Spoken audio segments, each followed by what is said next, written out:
With the dawn of a new season in 2019, the quaffle competition is about to get underway here from Salt Oval, and it is a grand final rematch, a big one too, between the Palm Beach Currumbin Lions and the BroadBeach Cats. Of course, BroadBeach, it was an absolute heartbreaker last year, losing that grand final by 34 points. They will want to come out this afternoon and make a statement and go that one step further and add to their premiership tally. Whilst for the Lions, they will be going for immortality. Not since the 1990s has a team three-peated in the quaffle competition. Southport was the last to do it when they won the four-peat, but I've got a feeling these Lions are going to give it a red-hot crack.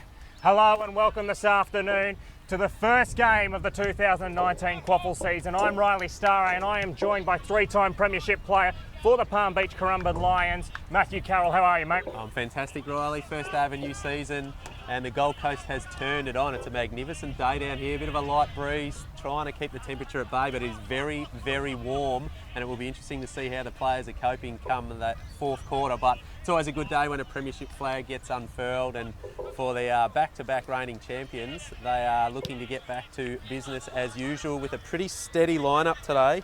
They've got about 15 or 16, I think, playing from their grand final team from last year. And those that are missing are not too far away from getting back into action. They haven't lost too much over the off-season. In stark contrast to the BroadBeach Cats, who only have, I believe, 7 of last year's grand final 22 playing today. So there's a lot of new faces out there for BroadBeach, and not only that, new faces in the coaching box as well, with Bo Zorko making his debut as the BroadBeach coach today. Also in the coach's box, I've spied, ironically, two-time Palm Beach Premiership coach Craig O'Brien is over with BroadBeach. Of course, he's an ex-BroadBeach head coach himself.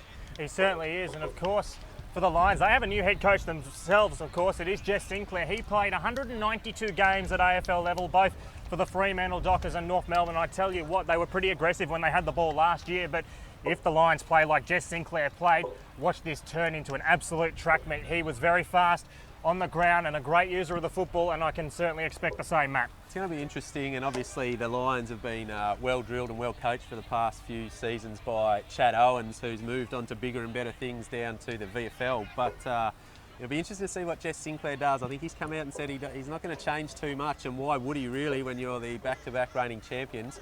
But it will be interesting to see if there's some little tweaks that Sinclair has brought into his game. It would be remiss of me not to mention, in addition to the premiership flag unfurling today, we also had a minute's silence for 3 very important people to the Palm Beach Currumbin Football Club.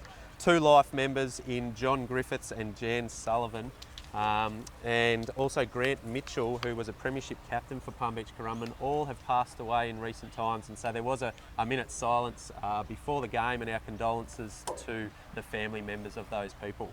Absolutely. Now, Matt, we go into a new season here. Of course, there's a lot of expectations on both of these sides. Both sides we haven't even mentioned yet. They both have new captains, of course. The Cats, Chuka Fowler has taken over the leadership this year. Of course, Nathan Quick, he has gone on to UQ.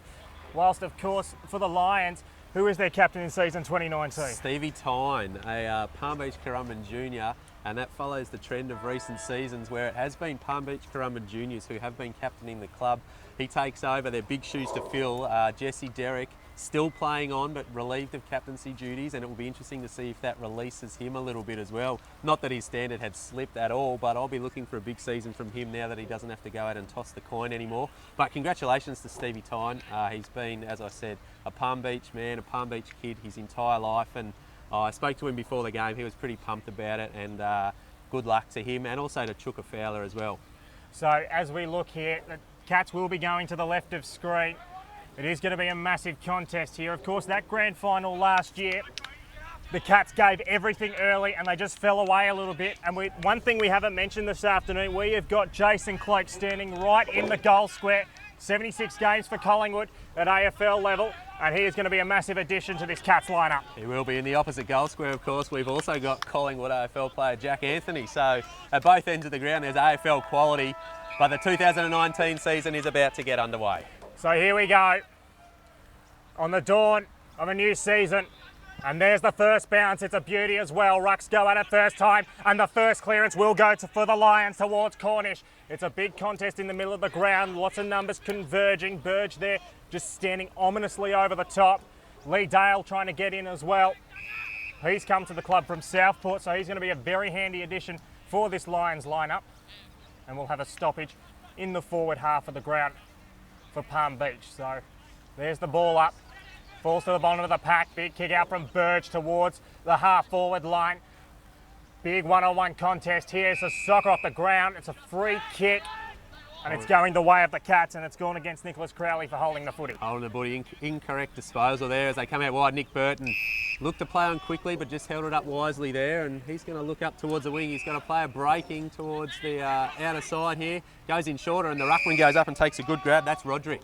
Gives a handball across. Ball's going to come in here from Fisher, one of the additions to the BroadBeach club this year. It's a great kick too. And this man, Ryan Pantic, will make a difference.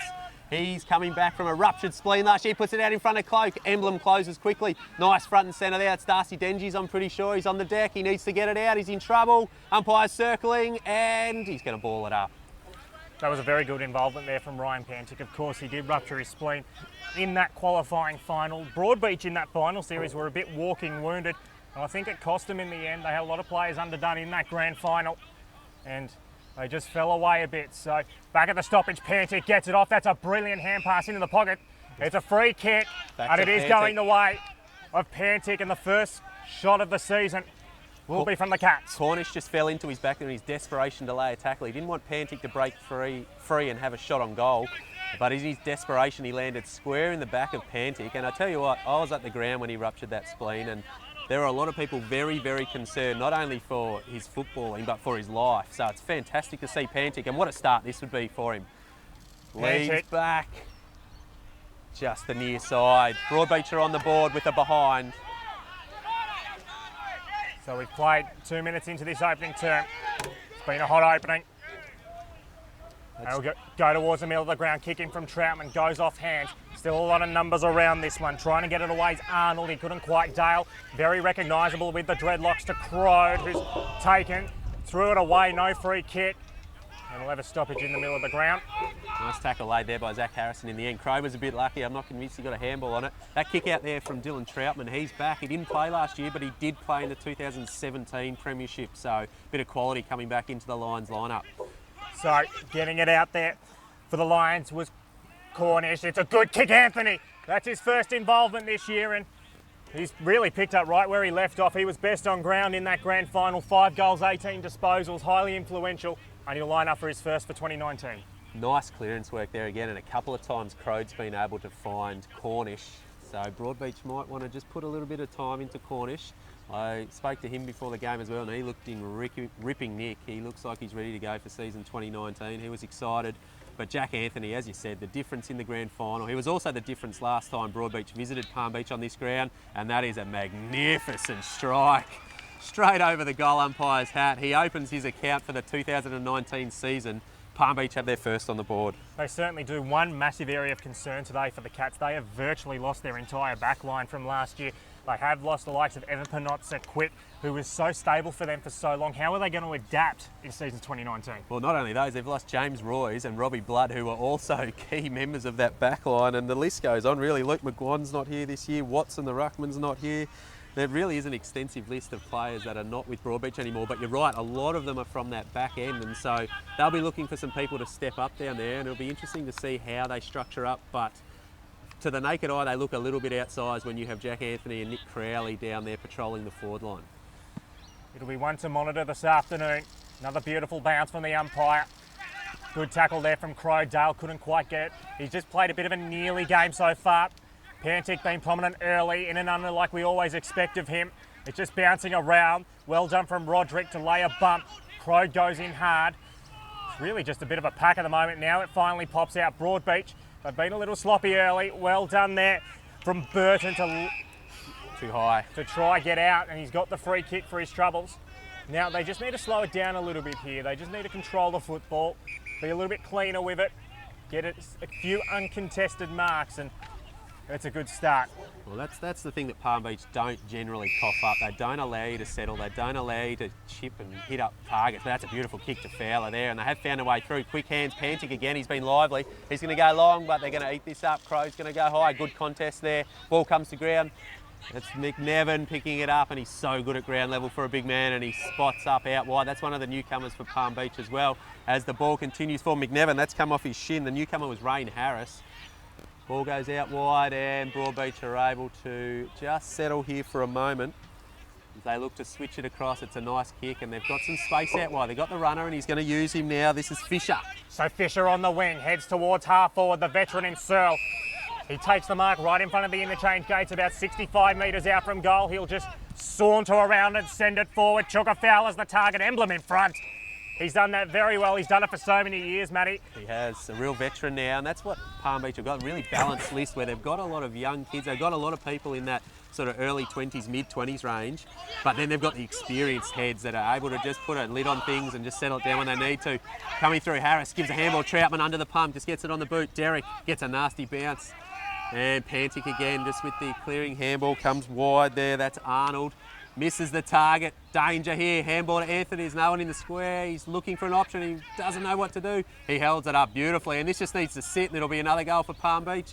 It doesn't sit for him, though, and allows the BroadBeach defender to come in, and he sees it out wide. Was that Harrison Arnold down there for BroadBeach? It certainly was. A couple of stats to take away early. BroadBeach leading the inside 50s 3-2. Palm Beach leading the clearances 4-3. Always interesting to see how the clearances are going to go, but Jackson Emblem there just sitting in the hole beautifully, and a real strength of this Palm Beach unit is their back six. We mentioned BroadBeach and how new they are. The Palm Beach back six know each other very, very well. Free kick here from off the ball. I don't know which umpire. He's paid a shepherd. It's going to go to BroadBeach. Did not see how that one, Actually, but the umpire... it's not a free kick. I think it's a recall. Oh, my apologies. I was confused. I wasn't sure about the signal the umpire was giving me. I thought he was giving a block, but it was just, we'll redo that one, please. So ball comes in, Anthony Garden the ruck, he might grab it and have a shot. He did try to take it himself. Ball comes to ground, players everywhere, quick hack forward. Stevie Tynes not quite going to get to this one. BroadBeach players go up. Comes to the deck now. Oh, the Palm Beach boys crack into each other. Oh, that's a heavy tackle laid there. Tommy Tyne was at the bottom of that. Jesse Derrick trying to come through. Look at the numbers around this football. It's a small field, Sulk Oval, and when it gets trapped like this, although they're out here, Marsden just hacks it long in the square. No one's really sure who wants to go for it. It's come to Anthony. Doesn't have the ball, doesn't matter. Crowed off the deck. Couldn't quite, and it goes through for a minor score. I'll tell you what, Matt, one thing that is looking very dangerous at the moment, this Palm Beach forward line, they look like they're in for a pretty big day the way it's going. They are swarming at the football and getting a lot of clean entries in. The kick into the outer wing. Fowler was second to the footy. Dale taken off it. He's looked a little jittery early, and we'll have a throw in. Right half forward flank on the Palm Beach end of the ground. Matty, we haven't even given it a tip today yet. What's your tip this afternoon? I think on their home deck, Palm Beach, I can't remember the last time they lost here. They probably did last year at some stage, from memory maybe, but I think in the Quaffle, generally it's a pretty even competition. You've got to protect your home patch, and I think Palm Beach will do that today. Your thoughts? So I do think, as it's out on the full, the Lions will get up today, I reckon by about 4 or 5 goals. For reference, the last time the Lions did lose here was round 17 last year. It was an upset loss to the Demons, where the Demons piled on about, from memory, 7 goals in that third term. But they're coming across the ground now. That could be 50, not paid. Emblem goes short. And Troutman, he's been good early. He's got a penetrating right leg, and they've got an overlap here. If it can get over the top, well read there from Irwin. He had to protect that. It was a 1-on-2. And now he goes in the middle of the ground to Denji. He's off to Pantic. There's numbers on the outer side if they want to utilise. They don't quite yet. And now they'll look to go out there now. It's a good kick. But it just goes over the head of Fisher, and it's out of play. So a couple of these outlet kicks at the moment for BroadBeach, just missing the target by a fraction. You can see what they're trying to do, and part of that is because Palm Beach do set up so well behind the ball. So rather than blasting long, they're trying to pick their way through the zone. And like you said, if they hit their targets, they were nearly out there. Fisher was on the far side. He could have wheeled and gone, but didn't quite hit the target. Jed Harrison into the ruck now. Ryan Denji, don't see him doing too much ruck work, but he gets a hit out there. AJ Dawson smother nicely on the far side and then picked up well, and it goes out of bounds. I think that may have been Pollard on the far side for BroadBeach. As we get used to the new players and the new numbers. Apologies if we get a few wrong, but you can see the type of day it is. There's no real excuse for poor skills other than this being their first real hit out under match simulation. Practice matches are one thing, when the real thing hits you, almost too high there, but when the real thing comes about, bad handball there. Also, Zach Harrison says thanks very much, and he chips wide, tracking this one and picking up is going to be Greenall. No, he couldn't pick it up, sees it out of bounds. I'm finding it very interesting, the positioning of Jason Cloke. He is playing very close to goal at the moment. That could be threatening both ways. If it gets over the back, he's one out, but the way Emblem's standing in front of him, I really don't mind that, because it's really stopping this ball when they try to transition from half back. It's making the Broadbeach defence hesitate a little. We haven't seen too much from Cloke yet. I'm not sure how explosive he's going to be off the mark as Palm Beach go forward through Burge. It's long to the goal square, but well picked up down there by the Broadbeach defender. And he's deep in his defensive 50, trying to work out what to do next. He's going to come wide. There's not much on offer, so he ducks back the other. He still doesn't have much on offer. Oh, he's just picked out the ex-captain, not 15, play on, says the umpire. Jesse Derrick thought that was a mark, as did most of the people at the ground. And I'm sure, yes, Jesse will just ask the question there, but the umpire says not 15. And so it's a stoppage. Palm Beach forward 50. This is where they've been dangerous over the past few years. Derrick was going through there. Ball comes out. Not a great handball. Dawson on the left. That's been touched off the boot. Anthony, we've seen him kick goals from situations like this in the past. Oh, sorry, it's Crode. My apologies. Don't know how I got those two mixed up. There's a fair bit of difference in the hairstyle. But they're away on the far side, Broadbeach. But here's this zone from Palm Beach. Players there, and it's not a bad result for Broadbeach because they really didn't have much after that. I was saying about Cloke, haven't seen how explosive he is, and so Emblem's just backing his improved or better agility and speed to be able to get back when and if he needs to, I think. Just playing that 10 metres in front, maybe 15 metres in front as the ball's this far away. He's very much a stalwart defender. So back at the contest, Roderick wins the tap down. Broadbeach will get the clearance. Denges has got to try run onto it. He's tapped it out of play, calls for deliberate. No. Not honoured, so. Thomas Tyne will always ask the question. He certainly will. So 12 minutes gone, 1-1 to 1 behind. Palm Beach, they're just flexing their muscles a little bit here. They've started to get a bit more of the footy in these last 5 minutes, but it's certainly pretty even opening overall. Winning the tap down was Harrison. Palm Beach with the clearance towards half forward. Almost goes over the head. Oh, great cut off there from Arnold. He started well early outside that terrible kick to Derrick, and he's done it again. Derrick has dropped it again, and now Broadbeach can try and recover. They're just going to work back through Newman, the new recruit here for the Cats, up towards Pantic. He couldn't quite take the mark. Off the hands to Walsh. He'll hand pass it further back towards half forward. Now Fowler, for the first time this afternoon, has some space to work into. He kicked 66 goals last year. That wasn't his finest effort. Numbers converge from both sides. Broadbeach have him at the back, though, with a ball fortuitously bounced, and it goes towards half forward. First look at Cloke. He's socketed it 20 metres the other way. That's going to be a mark. Yeah, pay that. Well, that was rather lucky. And Chadwick, he played a couple of games for the Sharks in the NEFL last year, but he played a lot as well for the Cats, and he'll send it forward. Big one-on-one contest. Gonna have to fly Hancock. Couldn't quite get it, and it'll be out of play in the forward pocket for the Cats. So 13 minutes gone, 1-1 to 1 behind. Cats would love a goal here just to even the ledger. They would there. You saw McNevin. He's so clever with his body work. He's underrated as a defender. When you look at him, you don't think that he would be able to match it with the big bodies, but he's so good with his body positioning, and he's got those go-go gadget arms. He always gets a spoiling. Or he just pitches himself forward looking for in the back. Umpire doesn't fall for it. That was Troutman. And we'll have another bounce here. One thing I am noticing, Matty, Palm Beach are pushing a lot more towards the ball when it is in their defence to hope to get it over the back. They're backing their leg speed in as Cloke sends it towards full forward. Fowler couldn't quite get it. He was in a 1-on-2, did well to force the contest. He'll get it first here. He's got a hand pass option in Searle. He was tackled. Searle is taken very hard. It's a free kick, surely, umpire. It certainly is. He was taken way too late there, Joshua Searle, right in front of the commentary box, and he can kick it from here. It'll be a good kick though, 48 metres out. Gee, I thought that was a good tackle, to be honest. I thought Gus Munro met Searle perfectly, and in the tackle the ball just spilled out of bounds. That was play on for mine, but Searle, the recipient of the free kick, and he's capable from here. Plenty of daylight between the sticks from the pockets here at Sulk Oval, and we'll get an interesting look to see what this breeze is doing, if anything. We'll watch Searle closely here. So Searle, the veteran for the Cats, he'll kick from just inside the paint, sets it up. It's not going to make the distance. Big fly at the back from Cloke, couldn't take it. Comes off hands. McNevin gets there first.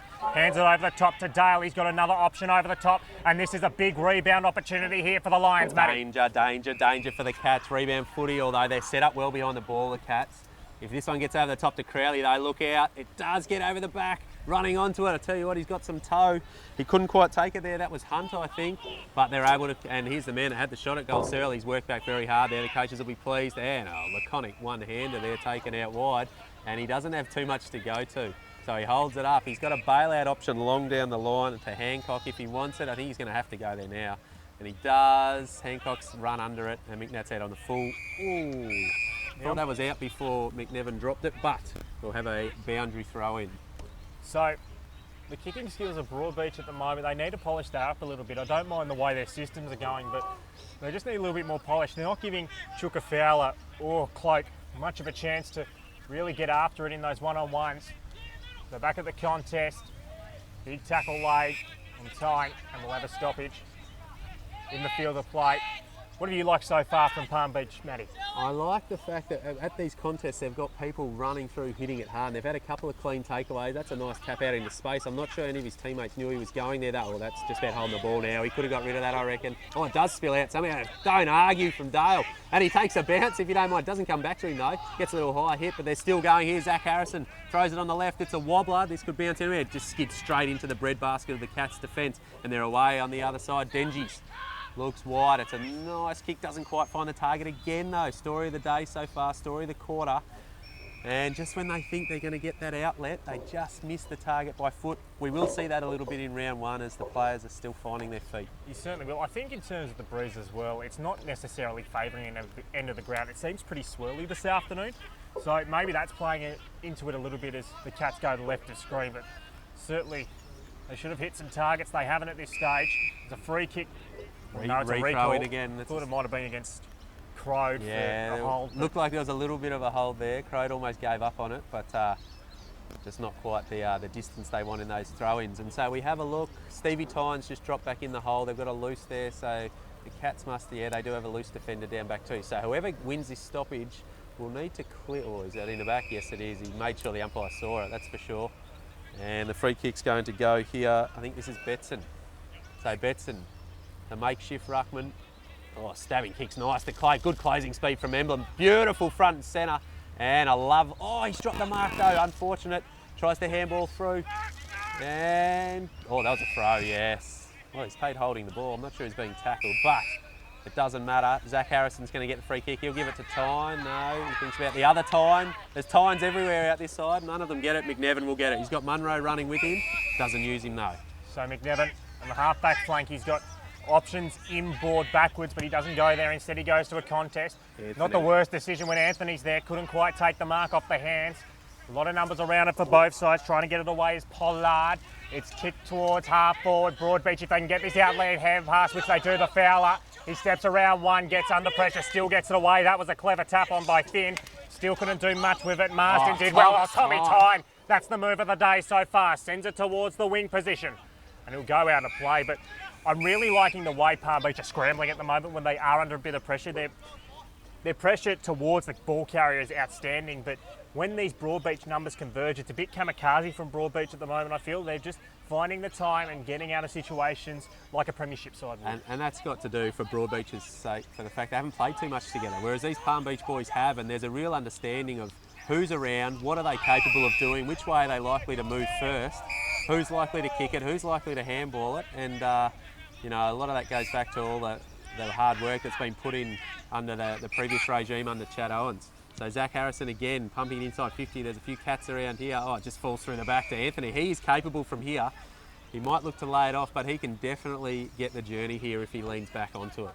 I think he's going to have a go for it. I like the way he's moved so far. He hasn't had that much involvement in the sense of being around the contest, but when he's been around, he's looking like the most dangerous player on the ground at the moment, which you'd certainly expect after the year he had. He's proved himself last year to be a class above when he's on, and he, tell you what, he sinks to slip into that, but it's going to stay right the whole journey and be out of bounds on the full. He did get the journey, but if that was accurate, probably would have fallen into the square. So the deepest part of their defensive 50, the Cats will try to bring it out, and most of the players are in 2/3 of the ground here.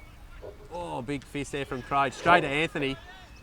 He doesn't have a go this time. He squares it up nicely, and oh, that was rain. Couldn't quite take the mark. Handball from Harrison. Derek leaves it behind. Very uncharacteristic. Great tackle from Jed Harrison there.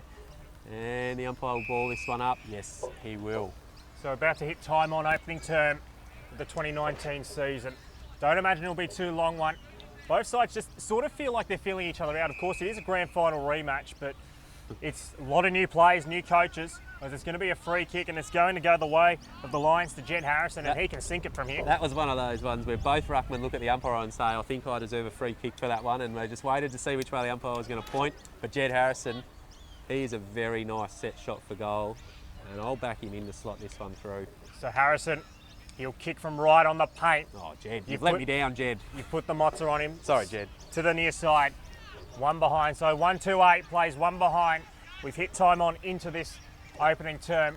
And it's going to be Denji's to take the kick in. A couple of those shots have drifted right. Whether that's the breeze or not, time will tell as the afternoon wears on. But they've got some space here, although he didn't want to take it there.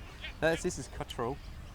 And he just held it up, get some numbers down the line. Fowler comes at this one. He doesn't go for the mark though. He just spoils it forward. Palm Beach at the foot of the ball. And they're out. Marsden. We know what sort of an athlete he is. Just over the top. Anthony couldn't collect it cleanly. At the foot of the ball, it comes back to Anthony. Picks it up. Tackled. Swing onto left foot. The umpire didn't like something. In the back to Anthony. Well, he's just that type of player, isn't he? That any time the ball's near him, he attracts defenders and he attracts attention from both the opposition and the umpires. And so anytime that you are engaging physically with Jack Anthony, you've got to make sure that you are doing it legally, or else the umpire is almost guaranteed to see it. And so from almost the exact opposite side of the ground, similar distance, maybe a bit closer this time, Jack Anthony will go back and try and kick his second of the afternoon. He certainly will. As I said before, he's looking very threatening. He kicked 53 goals in 11 games last year. That tells you how good he was going, and I imagine he's going to carry it into 2019, Matty. It's not a bad conversion rate. He just swung out a little bit, sits at left, comes back right, and that is a goal to Jack Anthony. He just wheeled around a little bit, and perhaps that tells us that breeze is just slightly left to right to the end Palm Beach is going. But that's a very nice finish from Jack Anthony, and in a low-scoring first quarter, he's got the only 2 goals for Palm Beach. So he certainly does. He's looking at the difference at the moment. Just an interesting look at the inside 50s here. BroadBeach had quite a few early, but at the moment Palm Beach getting on top 10-7, and I think they're using it a little bit better forward too. They are.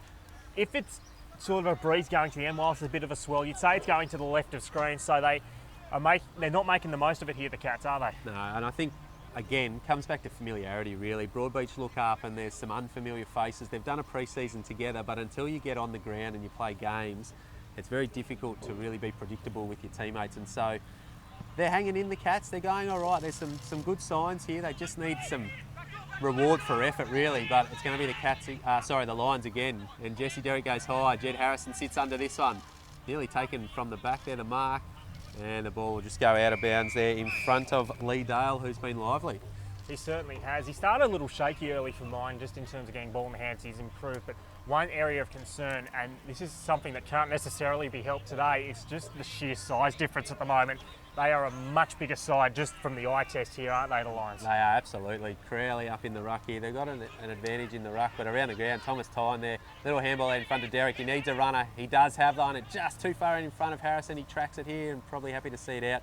Nice body work there from Harrison Arnold, who's defending resolutely in the back line at the moment.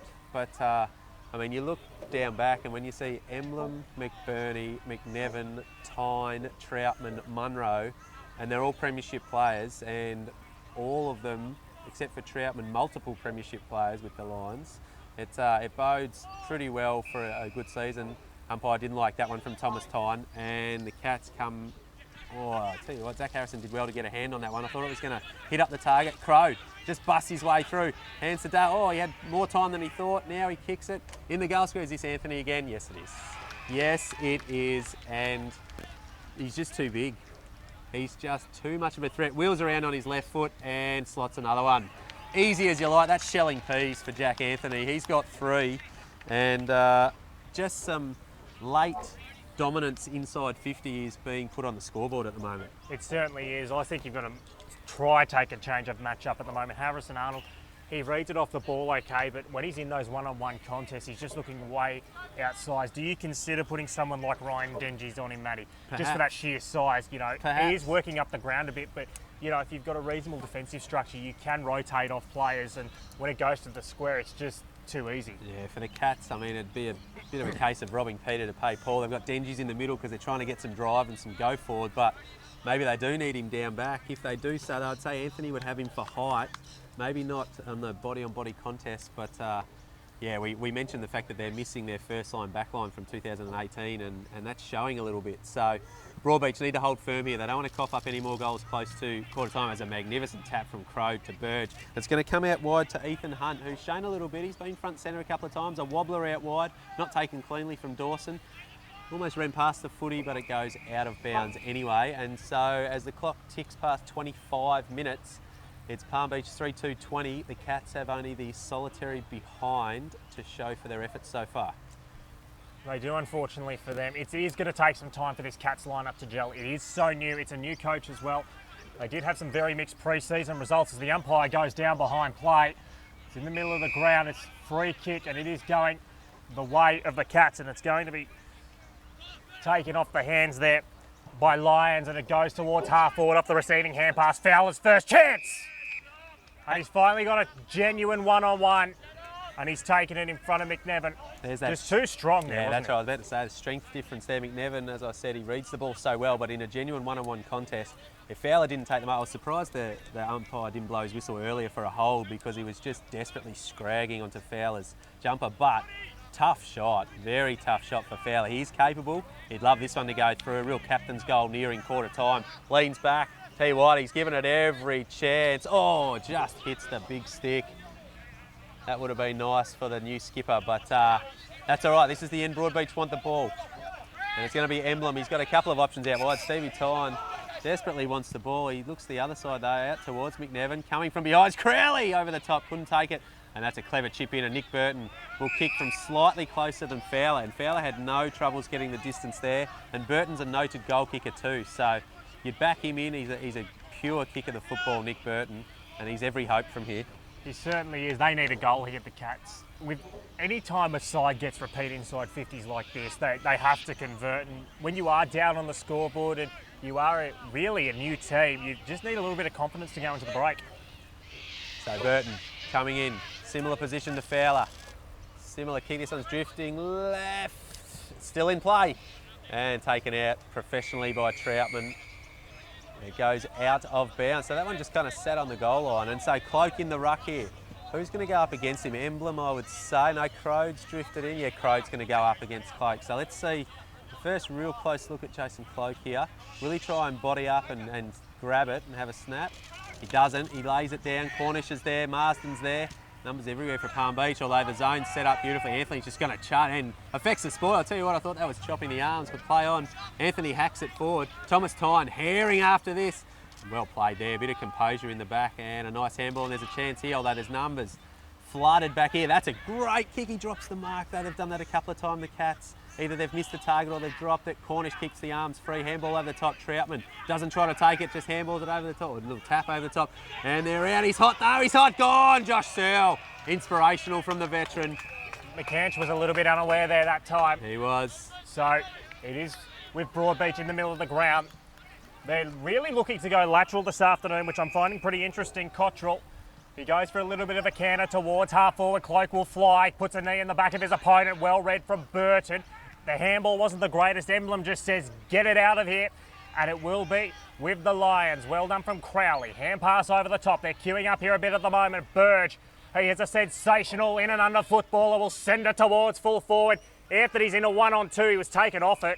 Could have been a free. Did well there, the defender. Just did enough without giving away the free kick. So Irwin short to Dengies. Not much time left in this opening term. I think the Cats know it too. They'd love a goal before quarter time, but I think they'd almost be just as content not to concede one as it runs out of play. Yeah, what would you do if you're in the Cats coaching block? Listen, I don't think there's major changes that are needed, really. I think they're going okay. They've butchered a few of their forward entries, and even some of their exiting the back 50, trying to hit up wide. They've just missed a few of those targets, but I don't think Bo Zorko and his coaching team will be too disappointed. They're only 3 goals down. It's not panic stations by any stretch of the imagination. They would like a goal, but you're right, 3 goals is nothing, especially on a small deck like this. Although the ball's come in here. This is Rain, couldn't quite get the handball out, Rain Harris. And now BroadBeach, oh, dangerous handball, doesn't hit the target, Tyne closes, but again a fumble. Can he pick it up cleanly? He does. Okay, they're still not out of danger. Now they're in massive strife. Thomas Tyne just absolutely pressured them from the defensive goal square through to the 50 metre, and Tommy Tyne got reward for effort, and he's going back as if, well, he must have known, I'd say. So I looked at the distance and thought, this is on Tyne's range. I'm surprised he's not getting back quicker to try and spot it up, but I think he knew.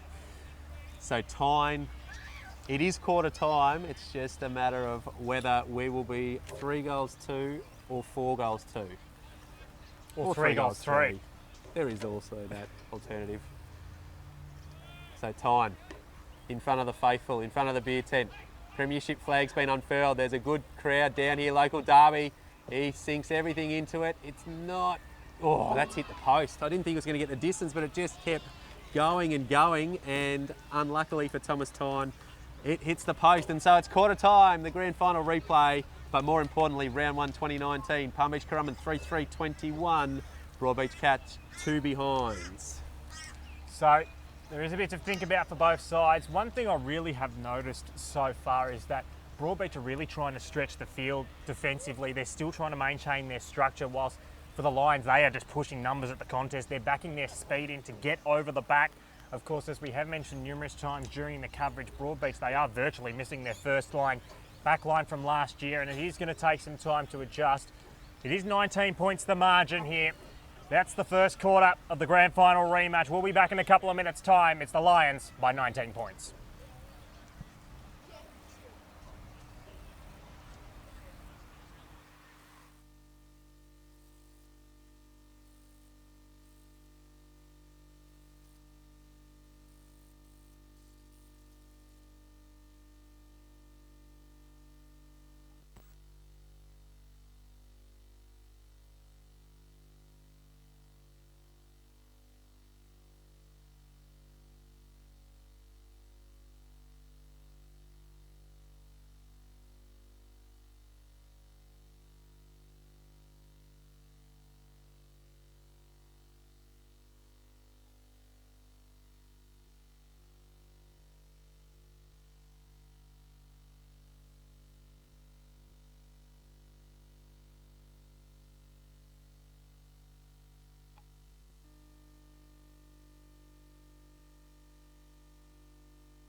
About to get underway in the second term of the grand final rematch. It's a Lions lead, 19 points the margin.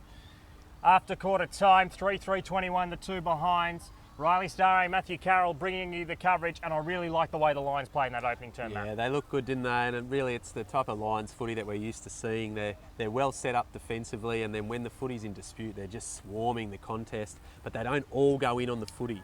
They allow one to go in on the footy, the others hang out ready for the outlet handball, and then if it doesn't come, then the next one will go in. They really hold their width pretty well, and they know how to play this home ground. And really, at quarter time, we could really say that it's 3 goals Jack Anthony, no goals BroadBeach. But the Lions have got multiple avenues to go, we know that, but he really was the difference in that first quarter. Just a bit of class up forward.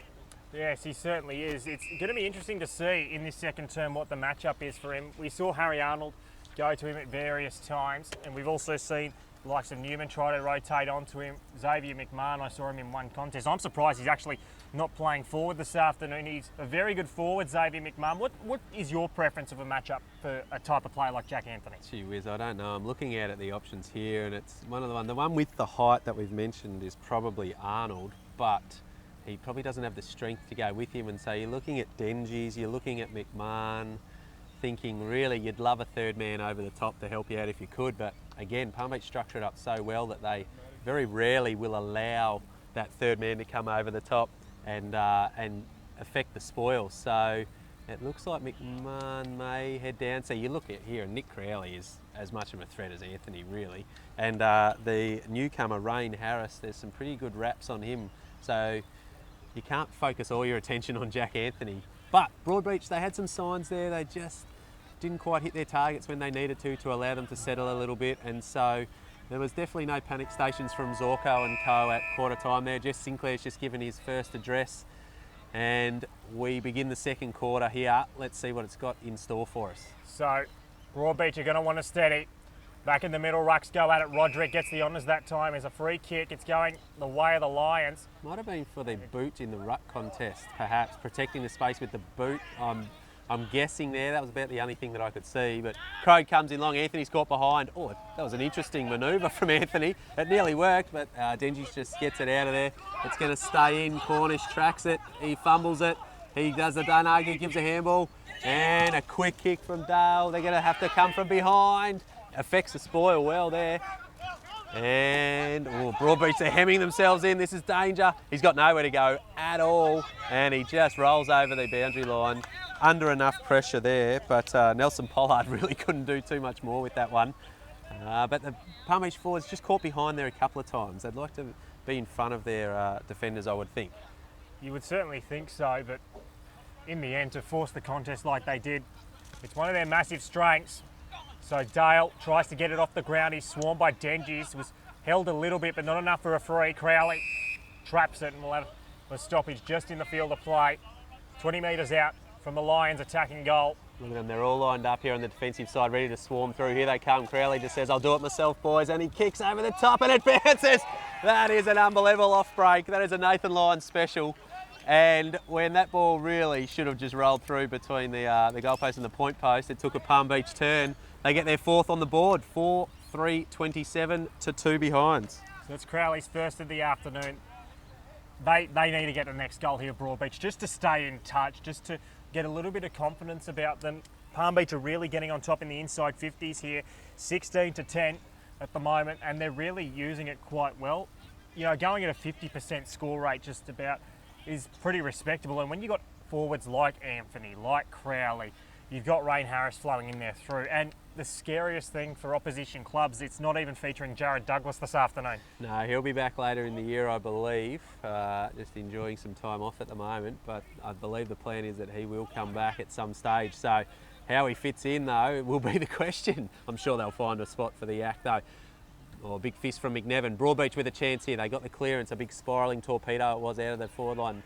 Handball there, tried to go to the skipper in time, couldn't quite, left behind, and now this is McBurney, gives a handball across. Quick hands from the Lions. They haven't quite cleared the area though. Well done by BroadBeach. Searle picks it up, dumped immediately. Ball comes to ground, handball across, picked off by McBurney. He doesn't really get a legal handball. Play on, says the umpire. This is a rolling maul at the moment, but, oh, and again a handball goes out the back. But Dale out in front here. Jed Harrison Wants the handball to Crowley. Crowley was coming for the shepherd more than the handball receiver, I think. And Darcy Dengies gets it. Doesn't hit a target though, so he wants this to check for him. No, it just goes out of bounds in front of Fisher. And that's really been the story of this afternoon at the moment. They're just missing their kicking targets. I do find it interesting at the moment. One of the newer things I'm seeing in this BroadBeach game plan, they are happy to take this wide and try and switch the angles. What do you think of that approach, Matty? Well, I don't mind. I think they're aware that Palm Beach zone off the middle of the ground, and so to try and play possession football, you've got to use that width, and it's not that. Well, that's out of bounds on the full hit as he kicked that one. It's not that wide. It is a small ground, so you're not losing too much by going wide here at Palm Beach. Nice chipping ball through the middle here. Looking for a runner there, not able to find one. This is Fisher. Looking ahead, not sure what to do with it. Goes in long eventually, but McNevin, he doesn't mark it. Enough pressure there from the BroadBeach forwards, overrunning the football there, and tackled immediately is Palm Beach. And the umpire will ball it up. They'd love to make something of this, BroadBeach. I think they need to make something of it, mate. They just need a goal to really get their confidence up. They don't want to be out of this game by half time. And round one isn't the be all and end all, but you want it to be a good start so you can get on with your year, but that's not going to help. Derek towards half forward. Anthony one-on-one. He slipped over. Good positioning there from McMahon, so that looks like the change. Pollard couldn't get the kick away. McMahon, but here come the Lions, and this is where they're dangerous. Tyne. Anthony's big hit there from Dengies. That was a really committed play. He had to do that. Arnold, he was a little missy early. He's trying to play around with it to the boundary. Just bounces in the field of play. Tell you what, Rain Harris, welcome to the quaffle. Ryan Dengies did not miss him, but Harris, to his credit, just jumped straight back up. He's just shaking that one off, and he's just trotting back. He's felt it, don't worry about that, but he's not trying to let Ryan Dengies know. Teammate Dengies just gave him a pat on the back. So at the stoppage, numbers around it for both sides. Harris heading towards the forward 50, and that's too easy. Ethan Hunt just broke off his opponent. He's uncontested 5 metres. Anthony, well done there. That's better team defence there from the Lions, and not from the Lions, the Cats, sorry. And that's what they need to do. They really need to cut off these leading patterns from Anthony and Crowley. A couple of inspirational efforts there from Dengies. The big hit on Harris, and then to cut across in front of Anthony. But Ethan Hunt, he doesn't look too old, Ethan Hunt, but I tell you what, he gets to some smart spots. Here he is again, nearly trapped it with his foot there. And, nearly too high there for Darcy Dengies. Play on, says the umpire. Zach Harrison laying the tackle. But yeah, Ethan Hunt, I like the look of him. He's lively up forward. So, just in the forward 50 here for the Lions. Crow wins the tap down straight to Pantic. It was prominent early, a little quieter as it went along. Arnold, that was smart, and it's a good use of the ball too. No mark taken. They're just not quite getting it at the moment. Burton overruns it. Dengies, he's got to use it well. He's got an option in the middle, and he finds him. And that's Pantic. He pushed up the ground. Now, where does he go next? That's going to be the question. It's not too much movement ahead of the football. So he goes towards the middle of the ground. Lollipop kick is okay. They're at halfway. Hand pass from Chadwick. Now he goes to the bombing boot of Dengies. He'll send it towards Chuka Fowler. Has he taken it? He hasn't quite. It's still in the pocket, and it's going to be one behind. And here come the Lions. Well, it's going to be called back. 50 metres for a 50 something. 50-metre penalty. I think it might have been encroachment with these new protected zones, and they're just going to play on straight away. So it'll come right back in towards the forward 50 for the Lions. McMahon will get there first. Well done. He did it well. He's playing in front of Anthony, and the ball's just dropped short a couple of times there. And yeah, his body positioning's been good so far. So that'll be pleasing for the BroadBeach coaching box, as this is Reimer. Goes back from whence it came. And McMahon now assessing. He might come back towards us if he looks this way. No, Jed Harrison's looking to close it down. He's going to go longer. It's just going to kick it straight. Oh, Harris should have taken it. Oh, no, it's not Harris. My apologies. That's McCanch. Should have taken the mark. Just dropped it as it came through. The ball looks a bit slippery. I think the boys are a bit sweaty. And on this very hot day, Dengies, can he get a handball? He cannot. That should be holding the ball. The umpire has to have been blindsided there to not pay that holding the ball. He's going to stand under this, the young fella, although he bails out. Oh, nice hand. Not taken. Not paid, I should say. Almost had enough of it. Here he is again. Trying to lay a tackle. Does lay a tackle. Ball coming out. Gus Munro coming through with the left-hand handball. AJ Dawson can have a lean back and have a shot, and it's just drifting left. And it goes through for a minor score. Palm Beach move to 4 goals, 4-28. Broady yet to kick a goal, 3 behinds. So, 25 points the margin. McMahon will send it to a one-on-one, not the greatest of kicks. That was well done there, though, from Hancock. He's at half back now. He does have a couple of short options that he can hit up if he wants to. Back at BroadBeach, Hancock. He has played for Broady before. They're happy to have him back. Newman. He's at half back. He'll send it back towards Dengies. They're going to try open the switch up here, which we've seen them try a couple of times this afternoon. The kicking skills have let them down a bit. As Burton was bowled over up the field of play. No free kick. And Nice well, that's an easy mark there for Greenall. And he looks towards the middle of the ground, and here come the Lions. Burge, he's right on the wing. He'll send it towards half forward. That's another good hit-up kick. They are really queuing up here. Harris, he's about 65 metres out. Anthony to target. It goes over his head. He normally jumps to though. Derek tries to soccer. Well, this is very fortuitous. There's another one. And that's Ethan Hunt's first for the afternoon. It's a 31-point lead, 5-4-34 to 3 behinds, 3, 8.5 gone, second term, Matthew Carroll. It's one of the things you love seeing in footy, a young fella coming through, kicking a goal and his teammates getting around him. But that was our first real good look at Greenall. Took a nice mark and then a very neat left foot ball through the middle of the field. Hit up Rain Harris, and I tell you what, his was an absolute laser to Jack Anthony, but just sat up on him on the last minute, but looked pure off the boot. But then just swarming through. Jesse Derrick threw a boot at it, didn't quite get enough on it, but as every good small forward should be, he was alive, he was awake, he was in the area, and the spoils go to the young man Ethan Hunt. Well done, first goal. Now, normally in these sort of situations, you would see a team chuck a spare behind the ball from the bouncers, but they can't do that anymore, of course, with this 6-6-6 rule. It really robs the opposition coach of one of their key manoeuvres to try and arrest some momentum, doesn't it? It certainly does. Roderick wins the punch down that time. It goes forward about 25 metres. The Lions have the numbers though. It is Derek. He'll send it towards half forward. McCanch is the target. Oh, good hands. He's taken that really well right in front of Irwin, and it goes towards half forward. Ooh, Crowley the target. It's ground. called bump ball, but it looked like he took it. He'll send it forward. Dengies should get there. And he's done it quite well. And he's been good in this second quarter, Dengies. And he'll send it short to Finn. Finn looking wide. Got to be strong here. Good spoil from Crode. And they're just so well set up, Palm Beach. There's just no time and space for BroadBeach to really get any run on. Whereas for the Lions, they've opened them up through the middle a couple of times, and it's only been just a missed mark there from Crowley. He almost took it, but then he had to rush the kick. But they just look ominous every time they go forward. So, Crode, bigger man, taps straight down to Dale. Very nice bit of work. That's almost coming to us, so I might get a touch here. Oh, I'm close. Not quite.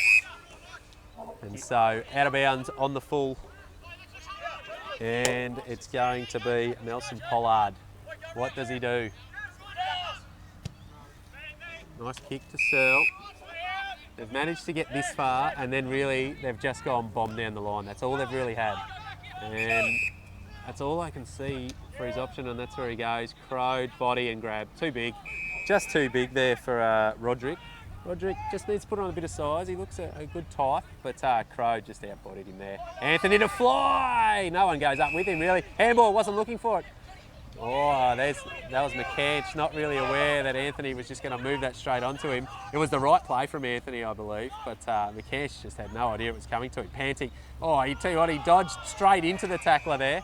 The umpire calls holding the ball, and Gus Munro holds it up. Good experience there from Munro. He's played a lot of footy now. So tight towards the middle of the ground. This is Greenall. Greenall, this is looking really dangerous here for the Cats. Greenall in towards the forward 50. No mark taken there from Cottrell. Numbers around it for both sides. Crowley goes in hard. Off the pack, Harris has missed. Did the hard work the there. right side, and it's one behind. So 32 points the margin. 5-5-35, 3 behinds 3. Almost 12 minutes going into this second quarter. And for BroadBeach, they just need to steady and get some scoreboard pressure on. They just can't get it past centre wing at the moment. He's going to come short here, surely. And he does. It's a nice kick. Opportunity here. This is Chadwick. Chadwick looks up. He laces out Betson nicely too. So Betson, good present up at the footy. This is the one. He looks up the line. He's got McNevin. Oh, he's gone short and it hasn't quite got there. And this is where the Lions will just mop up again. They got numbers. Oh, McNevin into trouble. Too high, umpire. No, holding the ball surely then. Yes, it is. If it wasn't too high, it was holding the ball. It looked high from here, but McNevin just turned the wrong way there.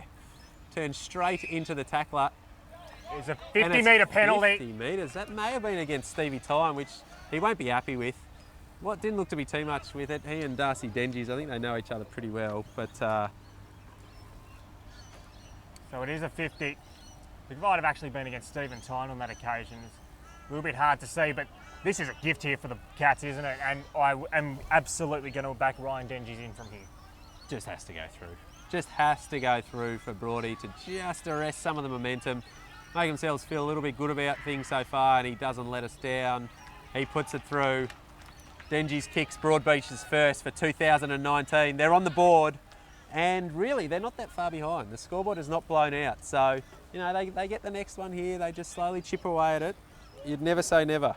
You certainly don't, and I guess as we were mentioning the 6-6 rule before, one of the catch-22s, you might not be able to stop momentum, but potentially if you get a run on it, makes it much easier to get it from the centre clearances. And despite these changes in personnel, there's no denying BroadBeach still have a very strong on-ball unit. Yeah, they look pretty good in there, don't they? At the moment they've got Dengies and they've got Pantic in there as well, I think might be in the guts at the minute. Jackson Fisher's in there. It's not Pantic, it's Chadwick, my apologies. But Betson's got to be good here against Crode. If this is a 50-50 sort of bounce, which it is, Crode, you'd back him here. Yep, just takes it out of the race, just a bit bigger there. Anthony's going to fly it this on. Body, doesn't grab it, just lets it run on. Oh, that's too wide, just about. Play on, says the umpire.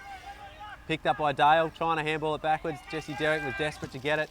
Ball hacked wide. There's no BroadBeach player in sight here. They could appeal for deliberate. It'd be very harsh, but they don't even bother, the Palm Beach boys. That's the only option he really had there. I think that was Newman. Come down from Cairns, Newman. Won a B&F up there, possibly a league B&F as well. He certainly did. He's been trumpeted as one of the major recruits for the Cats in this off-season. He's acquitted himself well so far this afternoon. Tell you what, they're lucky there, BroadBeach, although they're not out of trouble. And Crow just says, I'll eat you up, thanks very much. I was going to say they're lucky. Jason Burge was standing behind that stoppage all by himself. Now, he didn't win the Grogan last year, but he won it the year before. I think he needs a little bit more respect than to leave him on centre wing all by himself, and they cover him this time. Crowd, tapping to boundary line. Tyne doesn't quite try and pick it up. Stalemate, it does come to Tyne eventually. Off Cornish. Ball comes to the back, Jesse Derrick. Can he keep it in? Does keep it in. This will bounce up, I reckon, and it does. Look at that. Although, it comes out, and here he is, the man we speak of. He's going to get it back here, working his way through. Newman on the burst. Look at him, the galloping gazelle. The ball doesn't bounce back to him, though. Dale nearly closed him down. Cloak can't take the mark. He's going to get a free kick, though. A little bit similar to Jack Anthony. Anytime he's in the vicinity and he's telling the umpire, I'm going to have a shot here. Well, one thing about Jason Cloak, he is a massive kick of the footy. Well, so I don't think the distance are going to trouble him too much here, although he's going to probably have to kick it from the centre square. I haven't seen him for a few years, I must confess, and so he was a very big kick of the footy back when he was playing and we were able to watch him, but he winds up, he does kick it pretty well. It's just drifting right, doesn't have the legs and out of bounds. But Cloak there, you saw, he's going to worry defenders with his size. And he's a smart footballer. It's one thing that they don't lose, is it? They know how to position themselves, they know how to work the angles, work their bodies in order to, at the very least, make it 50-50, but more often than not, they're going to draw free kicks a la Jack Anthony down this end for Palm Beach. Crow taps it down to Troutman, hit immediately, ball just bounced out to McNevin. McNevin switches across, they're out here if they can get it going. Dawson is further afield, couldn't quite get it to him, he does pick it up now, shrugs the tackle, and Jesse Derrick, this has to go to him, trouble. Jason Burge by himself. He's got nothing ahead of him though. Crowley's working really hard to try and get there. He puts on a burst, but Burge holds it up. He's been called to play on. Oh, spins on a sixpence, turns him inside out. Crowley's his only option, no. Coming back through the middle, Jed Harrison, that's on the half volley. He knew it, and now he's just hatching it really. The umpire's going to sting him. No, he's not. Tell you what though, when they do get it on the outside, Palm Beach, although they didn't have the options there, you just see their footy smarts to turn it inboard and just, whilst keeping it moving, just delay it a fraction. As I'm just having a look, Ethan Hunt's in the goal square by himself if they can get it there. Cornish hand passes back. The Lions, they're just looking too good here. Cornish, that was clever. That was very clever. That's After a he kicked free it. kick. After and he it is kicked going it. away. It's going the way of the Lions, and it's downfield, so it's going to be a shot in the forward pocket here for the Lions, and it'll go to Ethan Hunt. Cornish was just dumped after he kicked it, got into the back, and Ethan Hunt, I tell you what, I've got a soft spot for the forward pockets. I like him already, and that is no problem whatsoever.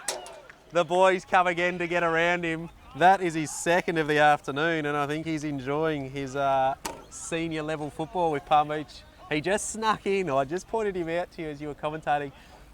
Typical forward pocket style. He just sauntered down along this boundary line. None of the BroadBeach Cats even knew he was there. And it didn't work out for him that time, but that meant he was in the area when the downfield free kick was paid. And if you're going to get a shot from a forward pocket there, you'd love him to curl at home like that every time. Well played, Ethan Hunt. You certainly will. I'm just got a question at the moment for you, matey. Where are the goals going to come from here from the Cats? They did have such a lethal attack last year, and I know there's lots of cohesiveness to develop, and it is a new team, but they just really don't look likely at the moment, do they? It's a different form. They've had Cloak camped out of the goal square all day, and that means Fowler's further up the ground, but that robs them because Fowler was such a presence up forward. Here's a chance, Pantic coming through. Oh, that's a wobbler off the boot. Cloak flies, can't quite take the mark. He could just run on and kick the goal here. He didn't though. It's a free kick. Is this going to be Cloak again? No, it's not. It's going to be, is that Fisher? Jackson Fisher, I believe, has got the footy. Oh no, my apologies, it's an 8, not a 6. Hancock. Or is it a 6? My eyes are deceiving me. Help me, Riley, help me. It is Benjamin Hancock. Thank you. I was right the first time. From about 25 metres out. But he should slot it. And you know what, as I was saying, where are the goals going to come from? They've got to take these sorts of opportunities laid right on a platter. Straight in front, he's missed. He has missed badly. Well, that hurts. Just when you get a centre clearance, you win a free kick deep inside your forward 50, you're 20 metres out straight in front. You're only 3 or 4 goals down. Couldn't finish. Stevie Tyne just goes long. Cats everywhere here. Good representation. Nearly pay that mark. I reckon he had first and second touch, but the umpire disagrees. Searle leaves it behind. Ball in the deck. Dale just says, let's just kick it forward here. Foot race. Denji's going to win the race from the back, although he leaves it behind. Now he's put himself under the pump. I'll tell you what, he's nearly ridden into the ground there. Play on, says the umpire, and they just have a bit of a cuddle till the umpire will ball it up there. That was never going anywhere. That was a bit of a suplex. Ryan Denji's had Dale in there. So we're almost into time on second term. It's a 31-point margin. BroadBeach would love a couple before halftime just to keep within touch of this Palm Beach lineup. Dale gets the clearance though. Falls short, and that's well done there from Irwin. He was very shaky early, but he's grown to the occasion. And he goes towards the middle of the ground, but it's an unlucky slip. There are lions everywhere. Derek gets rid of it just. Birch taps it on. Ethan Hunt, he's been prominent, and it goes towards Crowley. 1-on-2 contest. Not a great kick, but Anthony still almost gets it in the pocket. Oh, don't tell me! Oh, gee. Tell you what. That would have been an early contender for goal of the year. He thought he was Zlatan Ibrahimovic, and he did himself pretty well there, but it was just the one behind as it comes towards the wing, Matty. That would have been hard to beat. I tell you what, he had no right to even get that football, let alone have a shot on it. But again, let me mention the young fella, Ethan Hunt. How clean were his hands there? When people were fumbling and bumbling, he just went one take, handball out, and that led to the inside 50. But the Cats escape, and so they bring it wide. We're on centre wing. We've played 21 minutes just about. Crow just says, thanks very much. Got no one to give it to. I'll just go and kick it myself on my non-preferred, Crowley. Oh, interesting attempt at a spoil from Arnold. Crowley feeds back to Derek. Ethan Hunt coming to get front and square to this one. Anthony might gobble this up though. Oh, he didn't mark it. He might have another go from the same spot. No, oh, and Jack Anthony, he doesn't mind the angry pants, Jack Anthony, and usually when he gets them on, it spells danger for the opposition because he loves nothing more than just kicking the next goal and then going back and having another word with them. But Crowley's going to do the ruck work here. Anthony's angry. Watch for him to just be steaming through this contest. Oh, that's a free kick nearly. That's Not an Oscar paid. performance there from Darcy Irwin. Rather poor effort there, to be honest with you. BroadBeach will still try to get the clearance. Arnold goes back to Denji's. Not the greatest of kicks. They do have numbers here though. The Cats. The kick up the line just makes it there. It goes over the top. The kick was from Reimer. Still lots of numbers around this one. BroadBeach really just look rushed. Searle with a cool head. And they've got numbers in the middle of the ground, although it's symptomatic of their day. They are just turning it over. And here come the Lions. Hand pass further wide. It'll go to McCann. She's 55 out to the square. Anthony should gobble this up. Easy as you like. It's just not fair. They are just too good at the moment here, the Lions. And I think BroadBeach, they're just starting to lose a little bit of composure, and easy as you like. That's number 4. This smells massive danger. 38 points the margin. 7-6-48, 1-4-10, 22 and a half gone into this second term. Just the cleaner hands around the stoppages. There's a real scramble for the footy here at half forward for Palm Beach, but once McCanch got it, he had options inboard that he didn't go to because he looked up and he saw it was McMahon v Anthony in the goal square, and the kick was perfect out to the favoured side of Anthony, who just leaned on McMahon. He was on a hiding to nothing, poor Zave, but can't be expected to do much there. Interesting to see Jack Anthony from 10 metres out straight in front, wheel around and snap that across the body. Very interesting to watch him do that. But it's in the book. He's kicked 4 of Palm Beach's 7, and they're just going on their merry way at the moment, aren't they? They certainly are. This is smelling massive danger signs here for the Cats. It is a new lineup. They will feature prominently, you would think, in season 2019, but they're up against it at the moment. Crode wins it down easy if you like. Dale's been very busy. Crode towards half forward. Big crush of bodies. BroadBeach of the numbers. They clean it up well. And they're going to get it away on that outer side with the hands. Newman towards half forward. Big fly at the back. No mark taken. Huge spoil there from Troutman. BroadBeach still have it in the middle. And go towards half forward, and they've got numbers. It'll be a mark from Hancock, who had a shot earlier. He goes short, and that's well done. Not 15 play on, so Chadwick towards the square.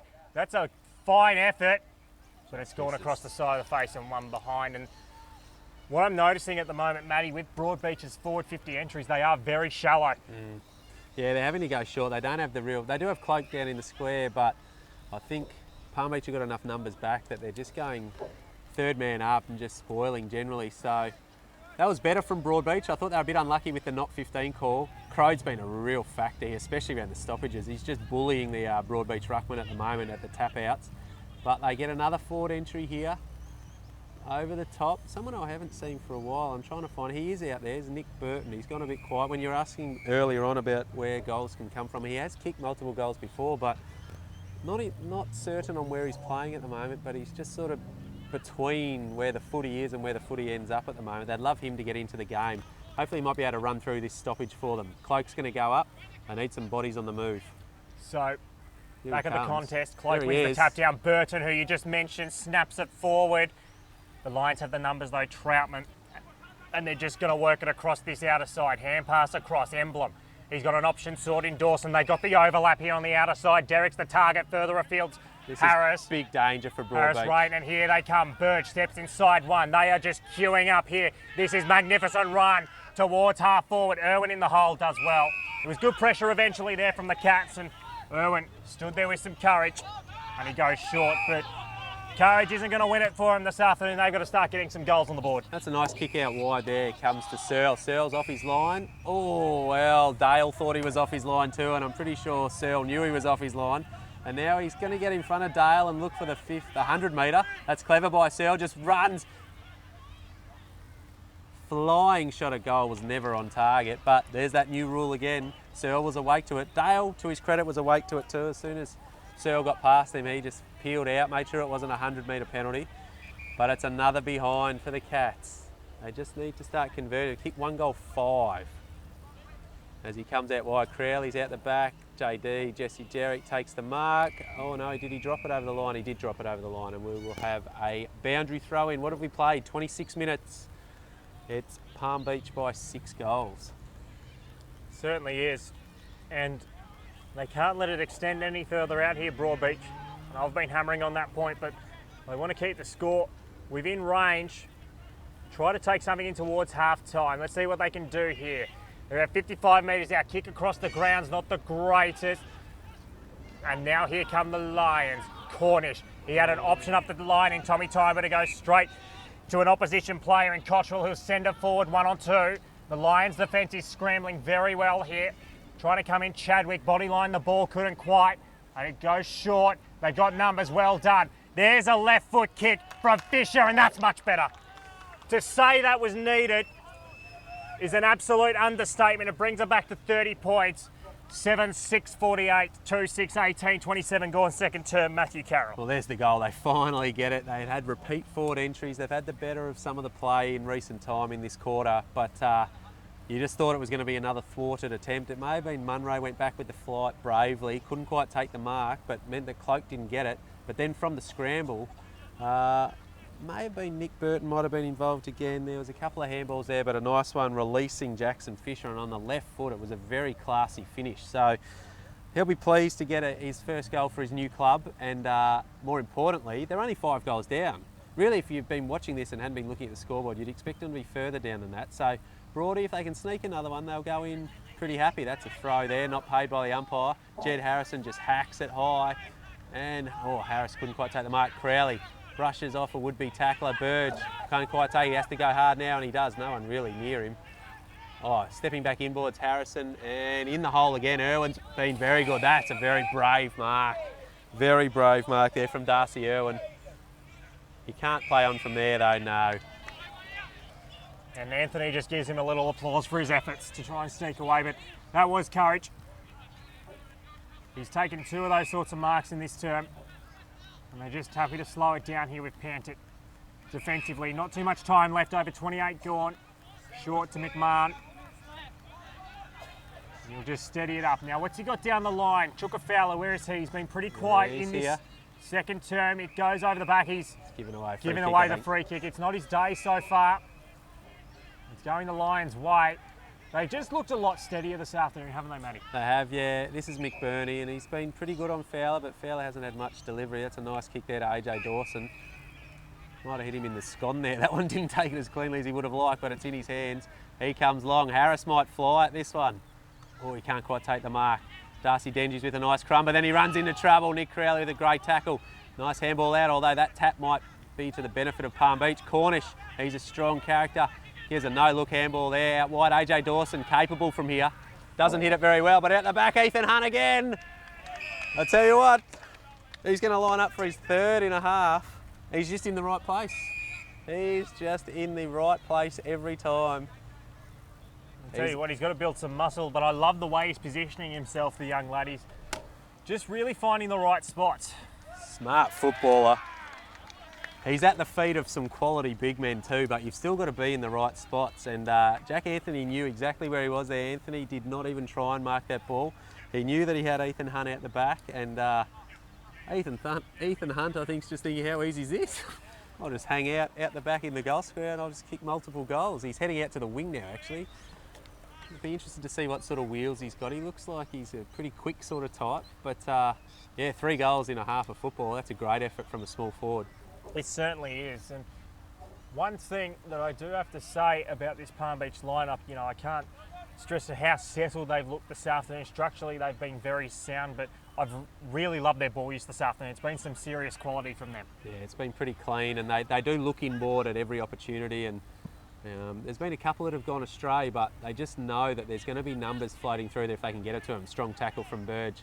Dawson tracking this ball wide, doesn't get it. Cornish doesn't give the first handball. Now he's got time to Dale out the back. Dale looks wide. Dawson might get it again. No. Oh, McCash nearly wore one there in the cheek. Good spoil from the Cats, but he's turned it over. Jesse Derrick just sweeping back, just slowing it up there. Can't be long left in the quarter, you wouldn't have thought. Into go slow mode here. He doesn't look really interested in getting it forward for another shot at goal even. So I'm going to suggest that we're into the last minute perhaps. McNevin looks wide. This has got to be good. It is a nice kick, and Stephen Tyne, the skipper. Be pretty happy with his charges in his first game in charge here. Crow coming back. Hunt just calls him back into it. So they're at the wing position. They could get one more before half-time if they wanted, but they're just kicking across the ground. Dangerous kick, but McNevin had to wear one, and he's not happy with the extra attention. One of the umpires was waving play on, but the second umpire saw something there, and McNevin's going to get the footy. So McNevin, the true centre-half back, they're just sharing it around here, just counting down towards half-time. And if it's any indication of what Palm Beach football is going to look like this year in this first half, well, this is sending a statement to the competition. As BroadBeach have kept it in, they've done well. Pantic is the target inboard, but getting there's Hancock, and he might have the last shot of the half, and he's going to want to have a better effort than he did earlier in the quarter, Matty. Well, he might be able to lean back on this one a little bit more. Pressure's off a little bit, but it was Emblem out wide, not to identify the culprit, but he dropped a pretty simple mark. He'll be dirty with himself. He's getting back towards the line. No, he's out wide. Yeah, he's berating himself in true Jackson style, but that's led to this shot at goal, and chance for them to get another one. He's hit that much better. It's a good kick. He's kicked it. Great kick. And that could be something to take in at half-time for the Cats. 5 straight goals is the margin, 8-6 to 3-6. That's Hancock's first, Matthew Carroll. Tell you what, he kicked the cover off that ball. That was a magnificent strike. He was a fair way out when he let go of that footy and went through post high. So well done there from Ben Hancock, and well done to the BroadBeach Cats. They could have just gone into, you know, half time relatively happy with what they had, but they kept the pressure on. One little mistake from the Lions that opened the door, and they finally took an opportunity when that half chance came. So Palm Beach, they'll be happy with their half, but there's plenty for them to improve on as well. And the way that Crode's been rucking, I'm not entirely certain how much time is left, but a clean break here could lead to a shot on goal. So BroadBeach will want to be awake to that. They don't want to have Burge steaming through. Tommy Tynes back there as well. One of those two will be coming through hard. The bounce favours the Cats though. There is Tyne. Doesn't quite get it. Oh, he's hit very solidly on half time. That was a big bump, and I reckon that's got him in the head unintentionally. Nothing in it, but I think it's rattled him a little bit. Very solid hit, and Tommy Tiny's up. He's walking, but I tell you what, he felt every bit of that one. He certainly did. So the Cats, they started to get the scoreboard ticking over, 3 goals themselves, but unfortunately for them, the Lions kicked 5 in that quarter. It's a 5-goal margin at half time, 8-6-54 to 3-6-24. Plenty to take away after that opening half of football. Matthew Carroll, what are your thoughts? Well, up forward, it's been Anthony's kicked 4 and Ethan Hunt, the surprise packet, the pop-up sprinkler who's appeared a couple of times in the forward pocket by himself. He's got 3, but you've mentioned it a couple of times, they've just been a bit cleaner, the Lions. And I think their structures, they've got a great understanding of what they want to do, where they need to be at each time. The unique situation here at Palm Beach where the players actually have to cross over before they head to half time. No real banter there though, but yeah, they've just been a bit cleaner, and I think that's the familiarity with each other and the awareness of who's going to be where, when, what are they likely to do, where do I need to be next. I think that's been the main difference. BroadBeach have been battling hard.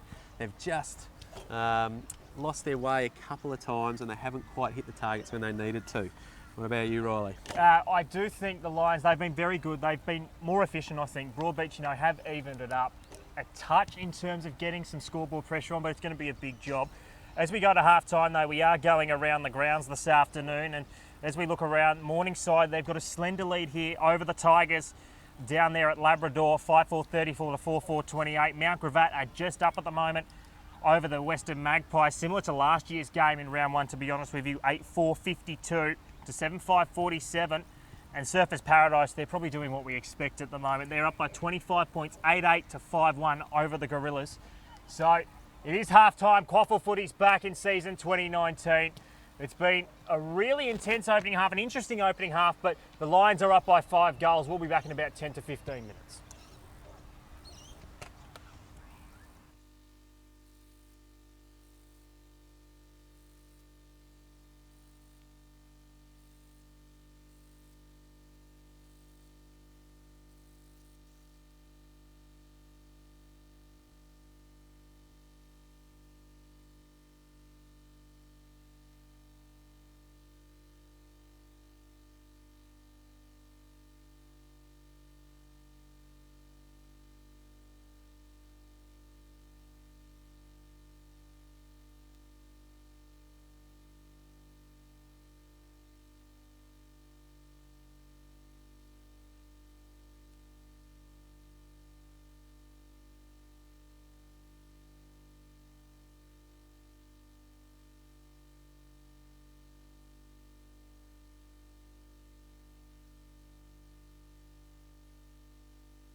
him whether he just asked him to do it, to fire Fife up.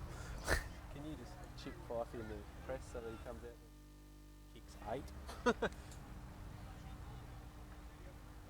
But it wasn't like he was...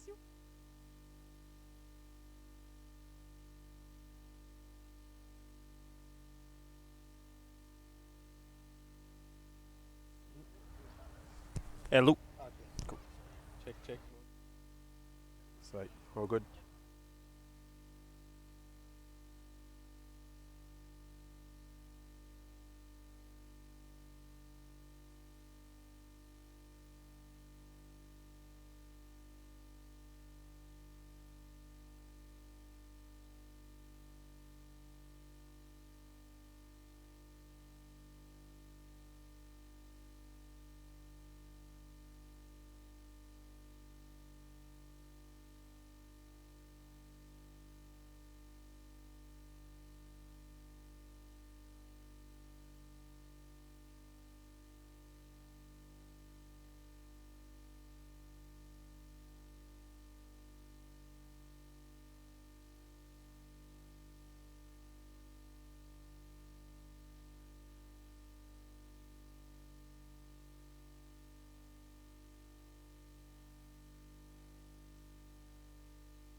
Just turn it off and see if So just about to start the third term here. It's a 5-goal margin in favour of the Palm Beach Currumbin Lions. Game 1 of the 2019 Quaffle Premiership season.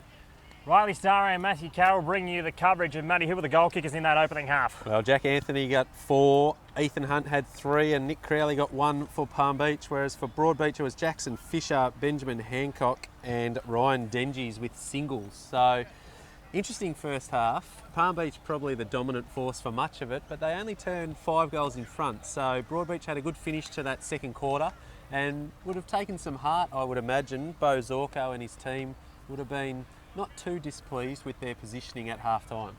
I don't think he would have. It could have been a lot worse, obviously, halfway during that second term, but all that matters now is that second half. Can they reel them in? They have shown over the last couple of years, BroadBeach, they are a resilient side, and they certainly won't lose through a lack of trying. It's very much a new system though, and it's going to be interesting to see what they can do. I'm just noticing Chuka Fowler, he's pushed up really high half forward, so he might push up the ground a little bit more, Matty. I'd like to get him into the game, wouldn't they? But Crode, he was dominant at the stoppages. He's going to be up against Betson here, and you're back in to get his big left paw onto this one. Could spell danger right from the centre clearance. Let's see what happens. It's a good bounce. Crode, good jump from Betson, but there it is, the left paw. Burge, Tyne, gets a right boot to it. It was affected though by some pressure. Crowley on the handball, doesn't quite find its mark. That was nearly clinical from Palm Beach out of the middle. And BroadBeach, I tell you what, he hasn't really got an effective disposal on that, but the umpire's forgiving. Nice work through traffic there, and BroadBeach will break. That was Fisher coming through nicely. Burton, it was a handball. He goes back almost as if he marked it. That is not a great handball from him. And Burge says thanks very much, and he'll just, I thought he was going to lace out Jack Anthony. He just sat it out too far. Anthony able to keep it in? No, he's not. Just allows it to go over the line. But you saw there, Crode against Betson. He's going to be dominant at the stoppages, and when you've got midfielders of the ilk of Palm Beach, that spells big danger. He certainly does. I'm not noticing any major match-up changes at this stage for both sides.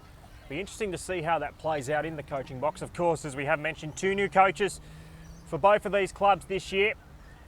So we'll see what imprint they will both have as the Lions will try and break it out. Coming in hard, getting tackled was Reimer, but it's okay. Searle gets it out. The Cats are under pressure. Dengies, he's a cool head, gets the hand pass over the top. They're out here. The Cats panting into the middle of the ground. And the kick towards half forward. Not the greatest. Big cloak will fly. Now Fowler, can he get involved? This is massive. He's gone the dribble. He's gone the dribble. And he's hit the post. And Jason Dunstall will be furious. He was running on an odd angle. I'm not entirely sure what his left foot is like, but I don't think he liked his penetration on it. So he went for the dribbler. He hit it pretty well, to be fair. It just needed that last bounce to check slightly more for him. He's a bit unlucky, but That was good from the Cats coming out of half back. You had your heart in your mouth as they were handballing their way through. But once the big contest was affected out there and big Chuka Fowler was able to get onto it, that was a real chance for them as they come wide. Harris will fly, can't quite take the mark. Ball comes to ground. BroadBeach everywhere. Little banana kick in and cutting in front and taking a fantastic mark. That is Chadwick. That is a massive mark. This is a much better start from the Cats. They repelled well defensively, and they have shown a couple of times this afternoon when they've had those kick-ins to the Lions, they've been a little bit shaky and they've cut them off a couple of times here. So these repeat inside 50s, they have to capitalise because I don't think they're going to get that many chances in open play, Matty. You wouldn't think so. And so when they do, little banana kick coming in and cutting across was Chadwick, and hopefully for the Cats he finishes, but he's pushed it right. He's just missed that one. So a promising start, but they do need to finish their work. Nearly set it up too high for Munro there, but the veteran's legs, he's in that status now, able to do the rest. This is Troutman, who took the big hit on that mark. The players came from both sides, a lot of courage shown from both players, Chadwick and Troutman, but they're both back up and about, and he just trots out to the left wing. Anthony will fly, can't quite take the mark. Spoil affected. Anthony may have trapped that with his feet. I think they thought they were going to run away with that then in Pollard, but clever use of the boot by Jack Anthony. We saw him last year do some really clever things, didn't we? We certainly did. Of course, he kicked a ripper goal here against the Cats in the regular season clash, which won them the game ultimately. But at back of the contest, Troutman hand pass over the top. The Lions messing around with it a little, and Croger says, get it out of here. Jack Anthony, the aforementioned, picks it up. He falls over, can't quite get it away. Well done here from the Cats to try and keep it out.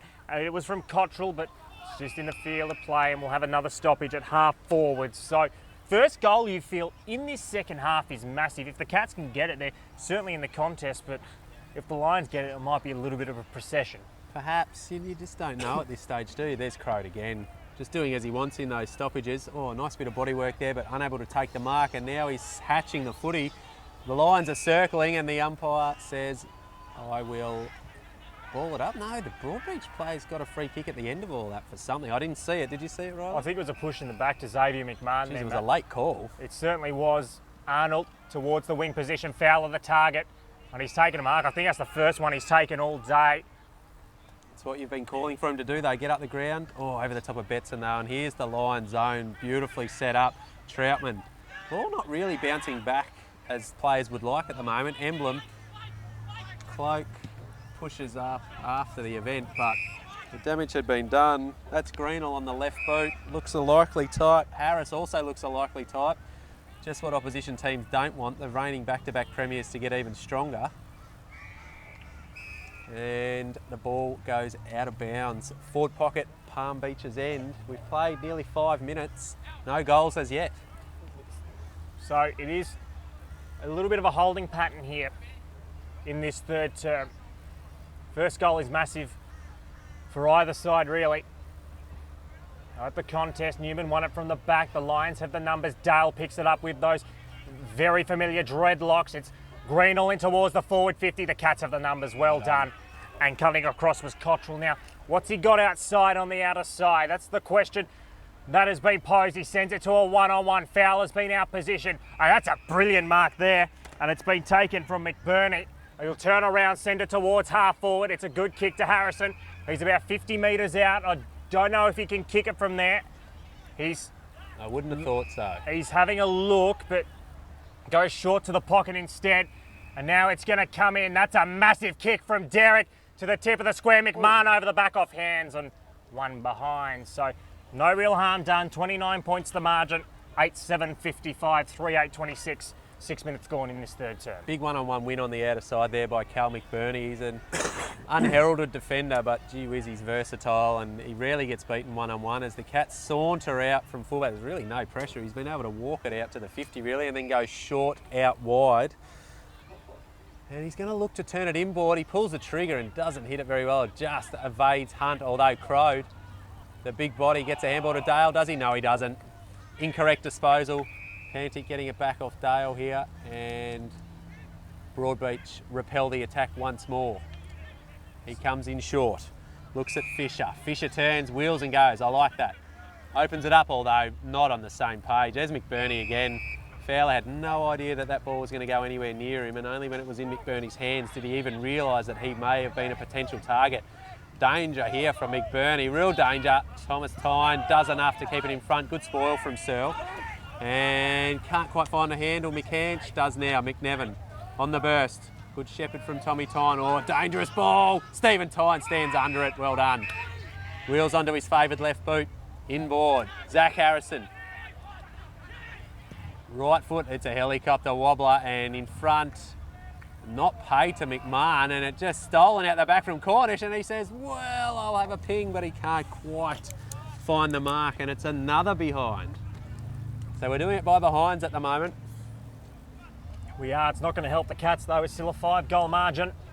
And whilst they've got plenty of time, they wouldn't want to leave their run too late as Dengies comes towards the wing position. Arnold off hands, gets it. His hand pass wasn't the greatest. There was a lot of players around this one and they just content to tie it up. And we'll have a stoppage on the wing.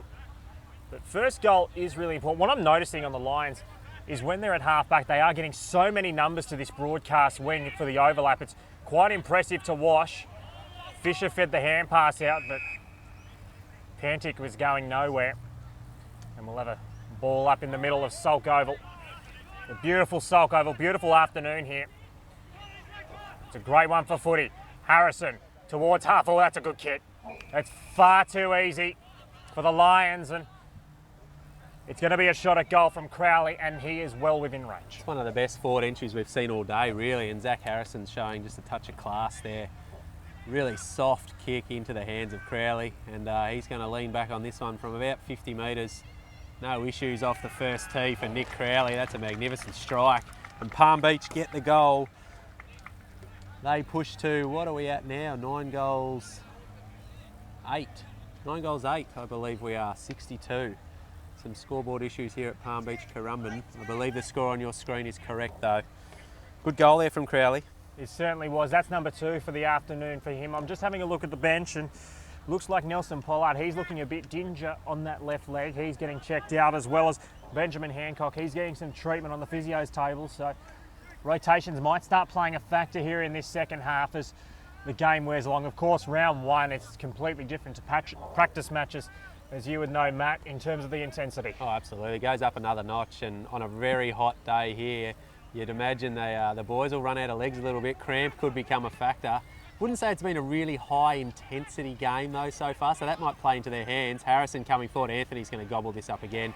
Anytime they get a quick entry and he's one-on-one in the goal square, the defenders are going to be very, very nervous. And that one there, even though it was a wobbler from Jed Harrison, it was on the favoured side of Anthony, and all he had to do really was lean into his defender, little push off, and then take the chest mark.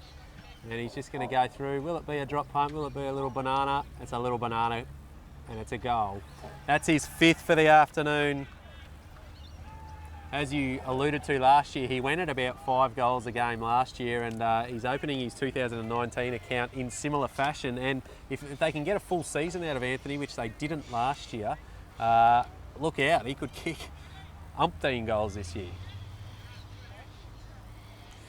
He certainly can. You'd expect he'd probably win the goal kicking competition if he keeps in that sort of form. Of course, Chuka Fowler, he is very formidable in terms of goal scoring, but he hasn't opened his ledger for the year yet. And very different team around him too. It is a very different team, and must be said, the way it's looking, I don't know if he will open his ledger this afternoon. He's only got the 3 behinds to his tally. So back in the middle, Rucks will go at it. BroadBeach would just want to keep some respectability. Betson wins the tap down. That's almost a high tackle, not paid. It comes out of the middle. Dengi just gets it forward, 2-on-2 contest, spoil over the back. BroadBeach have the numbers. Burton does well to evade the tackler. He tries to get past Troutman, but that just shows the class of Troutman, just slotting right back into this Lions lineup. He's forced it out of play right in front of the CFMEU scoreboard. Very nice clean pickup from Burton, but then he didn't really have, you see, when Palm Beach do that, they have an outlet handball. They're not the ones that have to wheel and kick it generally, but it was a nice bit of work from Reece Finn coming off the square there to pick off Jed Harrison and allow that BroadBeach entry. As they go in again, that's a high wobbler mongrel. Cloak's going to fly. Oh, Emblem read it the best. The only one that really got anywhere near it is the pack collapsed underneath him, and a few boys slow to get up. McBurney's not sure what sort of shape he's in. He's quite ginger, actually, Callum McBurney. Fowler's quite sore too. They were the two that were underneath that as Cloak and Emblem collapsed on top of them. Both of them are just happy to walk to the goal square here and suck him in a little bit. Fowler feeling for his neck, McBurney feeling for his knee. Cloak, tap out the back's a good one, but Dale reads it. Stephen Tyne, just a little torpedo punt out wide. Well done by the defender, could have earned a free kick. Hunt at the foot of the ball, does well. Couldn't quite take it, goes to ground when he probably didn't need to, then gets back up. Good handball back, that was Arnold. Ball's out the back, trouble here. Hunt again, shows his clean hands, although he's run down that time. Nice handball out again, he'll have another go, Arnold. Handball back, they're going backwards to go forwards, but it works this time, and Pantic, little banana kick, that was intentional, I'll give it to him, and it's a nice take there from Fisher, who's done some good things today. Wheels and goes, comes in long. Fowler, the only man for BroadBeach there. Burton arrives. It's going to come out of bounds, I think. McBurney, happy to just wander out of bounds with it.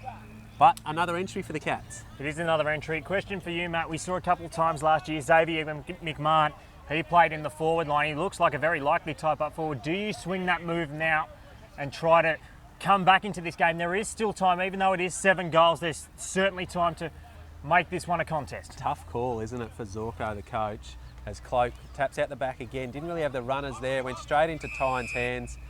He does enough to pretend he's trying to handball that ball out. We'll have another bounce. Again, like we said before, you'd be robbing Peter to pay Paul. Who goes to Anthony if McMahon's not the man?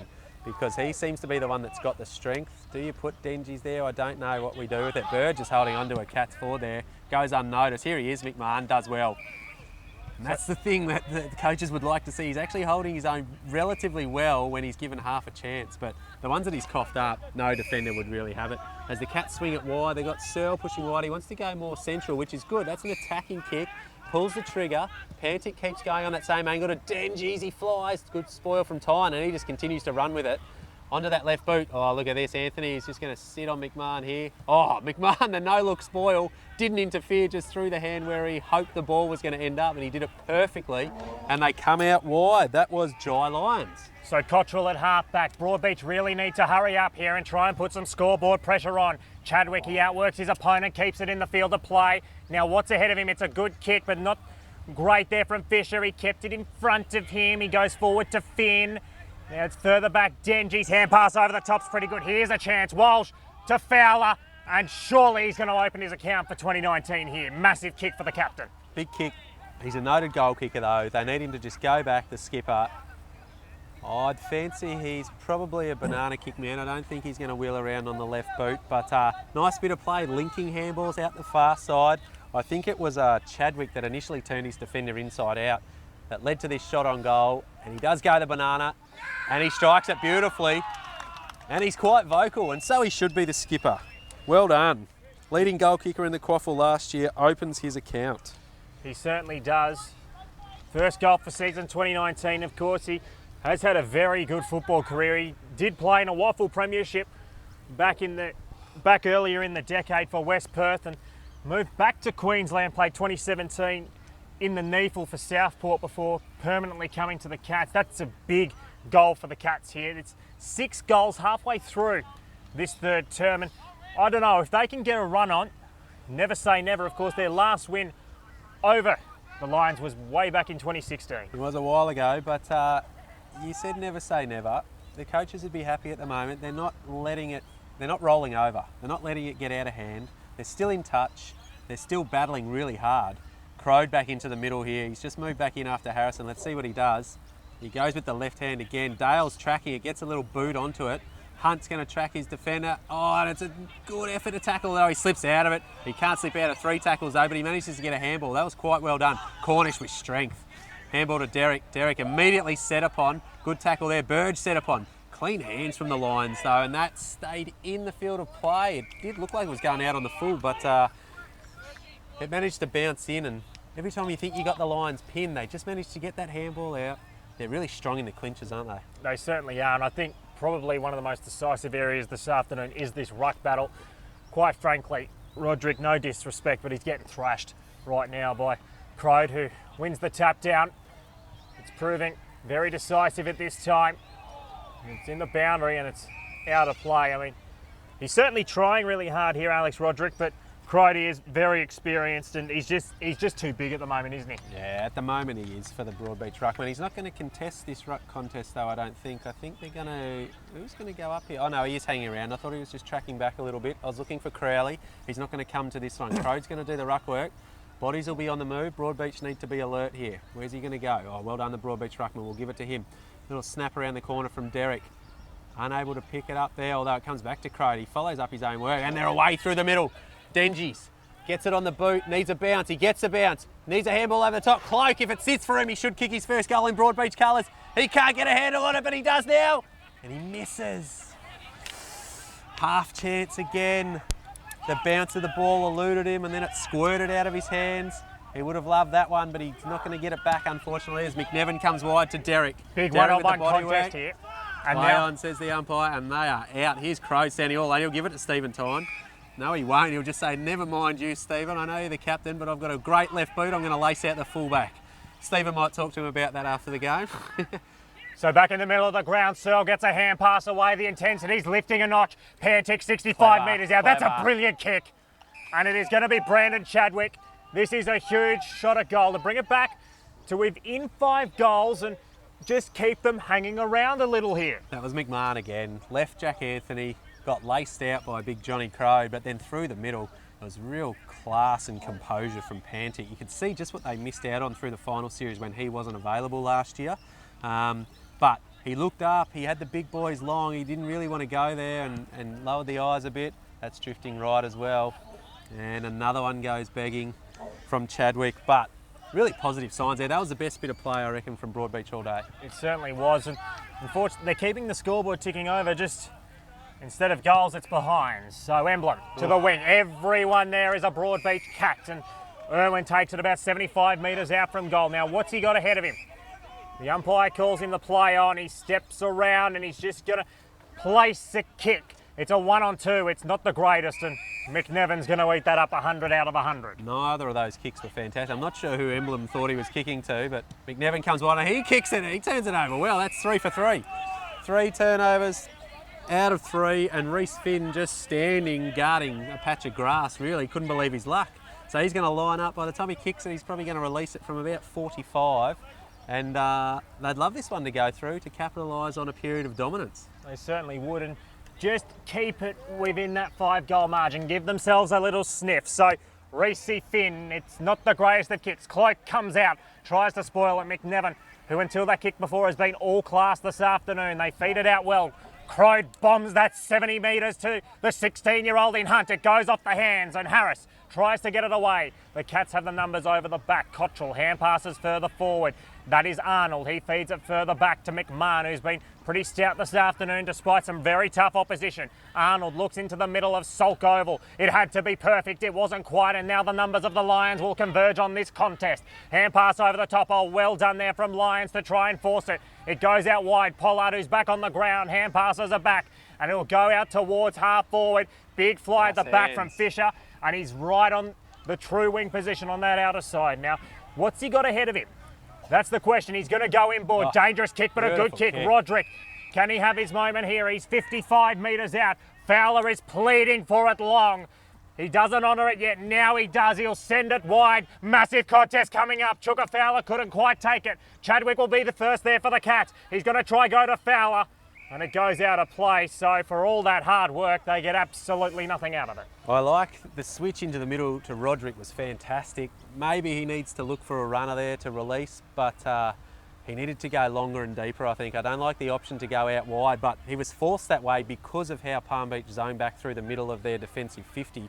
He didn't really want to kick it where he could see a nest of Lions just sitting there, and so he had to go wide. Fowler made a decent contest. Anthony will fly, not take the mark. Umpire said that was realistic, apparently, even though he didn't get hands near it. Time to chop it off, or he just goes to fist, and here's trouble. Derek swooping on the loose ball. Good tackle, not quite laid there. And Dengies is going to have to come forward. Is it Den? No, it's McMahon. He gets a horrible bounce, and he just, oh, that was clever. Taps it across. and that's Lions, and he goes out the far side and they're away. And here goes Pollard off half-back. They really need to capitalise here, the Cats. Roderick in the middle of the ground, couldn't quite take the mark. Hand pass back to Pollard, it misses him, gets past Dale. Will send it towards half-forward, big one-on-one coming up. No mark taken from Burton, falls to the back. Walsh has it for the Cats. He runs through the middle, and is a spearing pass, and Cloak gets it. Great use again. And he's going to be about 50 metres out, the big man. He only signed up officially to the club on Tuesday, and it's 50. Metres. It's a 50-metre penalty. And this, to bring it back to 28, we've played 22 minutes.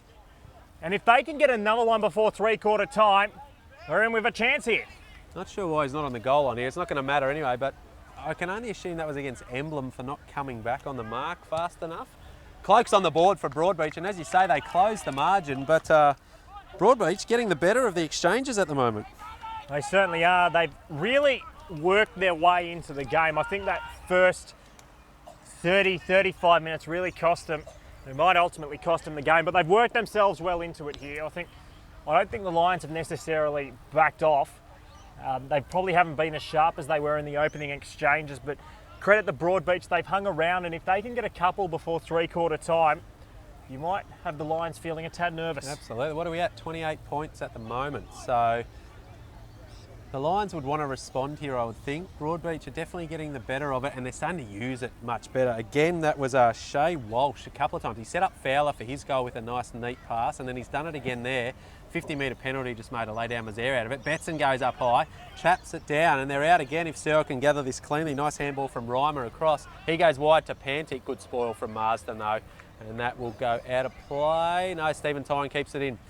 And running onto his left boot, he goes long to McCanch. McCanch takes a nice mark. He's going to turn around. Jesse Derrick's going deep. He doesn't quite get it far enough. Oh, well done. There he is again, McMahon. He's doing very, very nicely down there, but Jesse Derrick just wanted that another 5 metres over the back as he streamed forward. Couldn't quite get it, but the Lions have got it deep in their forward line, and as we know, they're very dangerous in this situation. They certainly are. The last thing that the Cats would want to do is concede a cheap goal here. They've had the better of this third quarter. There's no doubt about that. And they just want to try and give themselves a chance in the last, although that's not going to help. Crowley couldn't quite get it to Dale. It comes out of the defensive 50. First there is Pantic for the Cats. He'll go down the line. Sorry, it wasn't Pantic. I think it might have been Hancock because Pantic went for that marking kicking contest. it to himself? It wasn't that quite. The umpire. But it's going what to is the umpire doing? Look, it's either going to be a throw-in, I think. I don't know if there's any point asking the boundary umpire. They were about 80 metres away, so they paid the mark. Harrison. He's about 65 metres out now. He does have a couple of leading targets. He goes very short. It's Harris out there, I believe. Rain Harris. You're correct in your summation towards full forward. BroadBeach players fly against each other. It's in that back pocket. There's a snap, a goal, and it's going to fall to Dengies, and he's just willing to play it on because there's so much space on this outer side. It's a good kick. No mark taken from Betson. He's going to almost feign a hand pass back to Arnold. Instead, he goes to Pollard towards the wing position. Big one-on-one. The Lions had the numbers at the fall. One of them is Burge. He lays the tackle after he got rid of it. Cloak, he is a big man and a strong one too. Gets it off to a teammate there in Reimer, and it's out of play. We'll have a throw-in right in front of the Lions coaching box. Good work again by BroadBeach. There was a flying shot at goal, but it was mopped up by Dengies, and they brought it out to the centre wing. They had numbers there. They're putting good pressure on. Really good signs at the moment from the Cats. They'd love another goal though. What are we at? 25.5 minutes played, third quarter. Harrison tapping forward, goes to Dale. Dale looks for a handball and then just drops it. Picked up by Chadwick, he just hacks it over his shoulder. Burton will fly, can't mark. Tyne with another spoil. He's made a few of them in this quarter. To the other Tyne, he just kicks it up high, coming hard. They all came, but they all left it for Jack Anthony. He just wheels around and goes. From the point of the 50, I think he's put that out on the full. Yes, he has. Not his best effort, Jack. I think that's the second time he's gone out on the full this afternoon at that end of the ground. A similar distance too, so 28 points the margin, 26 gone into this third term. If the Cats can snag another one, even two, you certainly think it might be game on as it comes back right to the pack. Big kick. Reimer flies by himself. Couldn't take it. Great Well done, run. though. Betson off the hand. Goes forward to Genjis. They're at halfway towards half forward. Chukafowler's in a favourable one-on-one. He gets out body. McNevin does well just to force the contest off. Hancock falls over himself.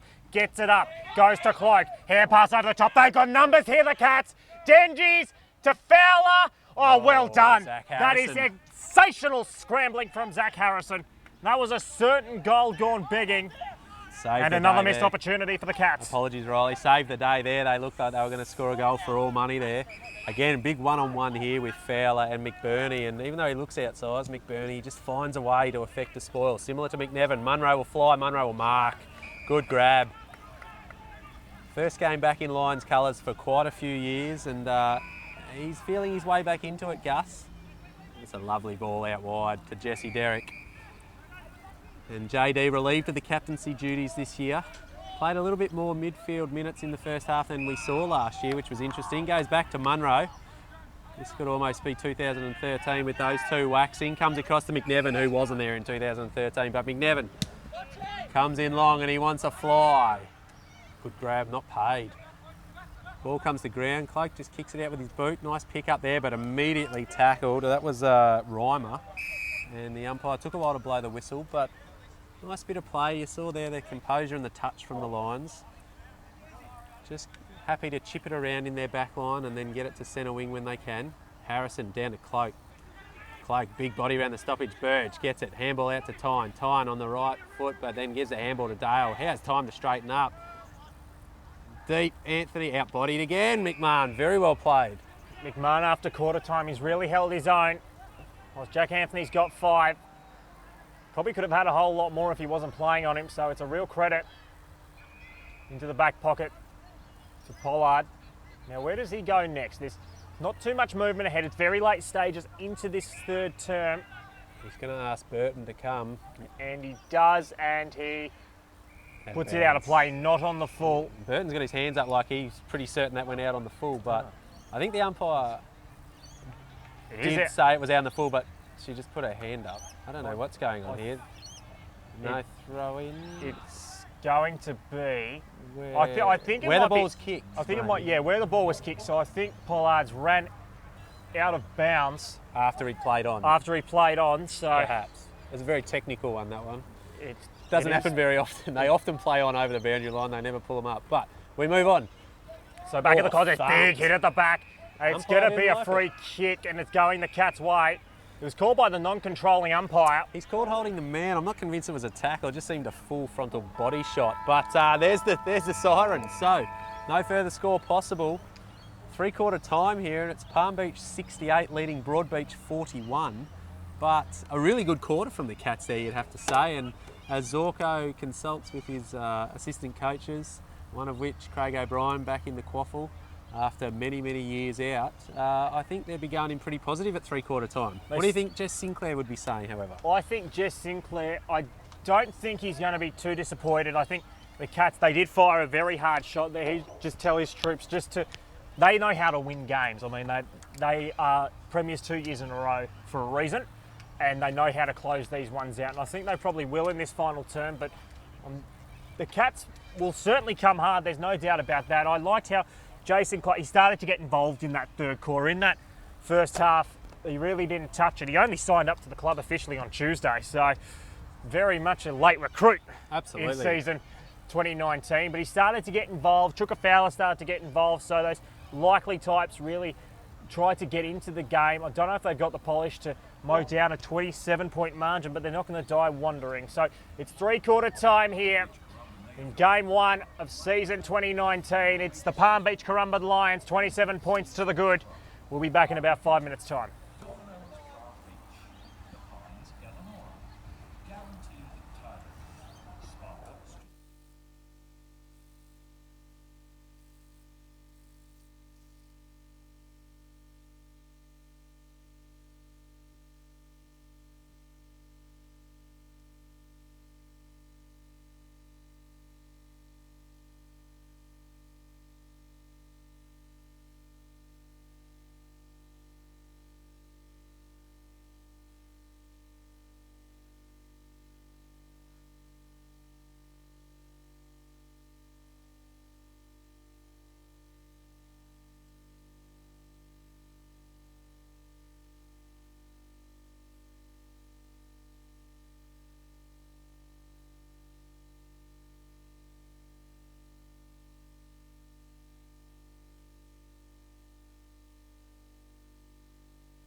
So final term about to get underway, and unfortunately for the Cats, they find themselves in a pretty familiar position in terms of when they play the Palm Beach Currumbin Lions, down by 4.5 goals at the final term. It's Riley Starray and Matthew Carroll bringing you the action. And Matt, what do the Cats do to try and pull out what could be almost impossible? Well, listen, that third quarter was pretty good. I think they had the blueprint there. They just need to keep being a bit cleaner with their ball use, especially going forward. But McMahon was excellent in that third quarter against Anthony, and those rebound 50s, they started actually hitting their targets. So, you know, you never know. 27 points currently. What BroadBeach would be desperately hoping would be that they can get the first couple here, put a bit of scoreboard pressure on, and then we'll see how the Lions handle it. Of course, the Lions, back-to-back premiers, they are incredibly experienced in closing games out. You'd expect him to do it here, but we're underway in this final term. Crowed like he's done all day to Cornish. It's a hand pass, a throw. It looked like a hand pass from here. Did look like one from here too. Cornish thought so too. But it's going to be a free kick. Fisher, he's been pretty good this afternoon. He'll send it towards half forward. Foul of the target. He just edges his opponent away from it and gets there first, but couldn't quite do much with it. The Cats have the numbers at this contest, and it's going to be a throw in that half forward flank region. It's going to be a ball up. It might be a ball up. It looked like it just landed in the boundary. So Rucks go at it. Getting in front there was Betson. Denji's in hard. He's tackled straight away. And we'll have a secondary stoppage virtually in the same position. I think it's going to be interesting to see what the Cats do from here. Do they go for the win or just try to minimise their losses? No, they've got to go for the win. There's no minimalising losses. Round one, you want to get off to a winning start. You're 27 points down. You haven't let go of this game yet, not by any stretch of the imagination. And I can't vouch for Bo Zorko quite so much, but Craig O'Brien I know relatively well, and he will definitely be searching for a win, I would think. So there's the throw in. Good front position there from Betson. Oh, that's big courage there, but it's ultimately not going to play off. McNevin fed the hand pass, and the Lions will go towards half forward. Tommy Tyne, the target, couldn't quite take it. Falls to the back. Still lots of numbers here. Crowley got a hand pass. Hunt was ridden in the back. No free play on. Still lots of numbers. It's socked forward. McMahon there first for the Cats. Anthony with a bone-crunching tackle. And it's going to be a ball up 35 metres out. Jack Anthony, 5 goals this afternoon, but whilst he's been very good, I think Xavier McMahon after quarter time has held his own. Might be one of those interesting ones where both players who have played on each other as a key forward and a key back end up in their team's best players. So we'll see what happens there, but that was a solid tackle laid by Anthony, but McMahon again led him to the ball. McMahon's been very good second half particularly. Tries to get it down to Tyne here. JD follows his work out, gives it to Cornish. Cornish a flying shot, but Anthony is just going to favour him. Oh, he's dropped the mark though. He won't be happy about that. He could have eaten that one up. But, probably the easiest mark he's gone at all day, to be honest. And again, that one wouldn't have been any fault of McMahon. That was just a skewed kick off the side of the boot that Anthony was just on the favoured side of. But boundary throw in. Crowley to do the ruck work. There's a lot of players around this stoppage. Betson gets to the front, taps it down. Apologies, Riley. Oh, they both go in low and hard. Dale, though, gets it to Derek. Derek misses. Well, I was going to say, I have noticed in this second half, they've really pushed a lot more numbers up the ground, BroadBeach. In the first half, they were trying to hold the line, but it wasn't really working for them, and they've sort of been forced into it. It's paid dividends. McMahon goes short. That's a terrible kick. That is the worst kick he has done all day. He's been very good after quarter time, but unfortunately, Angus Munro's cut it off, and if he kicks it, it's going to make it incredibly hard for the Cats. Angus Munro, 2013 Palm Beach Premiership captain. Hasn't been at Palm Beach since then, I don't believe. Back into the den, back into the Lions fold, and with an opportunity, you would probably say, to put this one to bed. Over the years, he's been a pretty reliable kick for goal, and I'm going to pump him up, Gussie. Let's see how he goes. Deliberate approach. He's tugged it to the near side. That's the second one I've put the Moz on today. Gussie, you owe me one for that. That was spoken like a true ex-Lion there, Matty. So 29 points the margin. McMahon, I think he's just going to try and kick it long. No, he goes short with the hand pass, which was okay to Lions, and he goes short with the kick. Now, they're going to have to try and move it. Lions gets it back. That's good run. Now, where does he go next? It's a good kick. Now, the field really opens up. They're about 70 metres out. Fowler spins one, Gets past Harris, he'll send it long to absolutely nobody.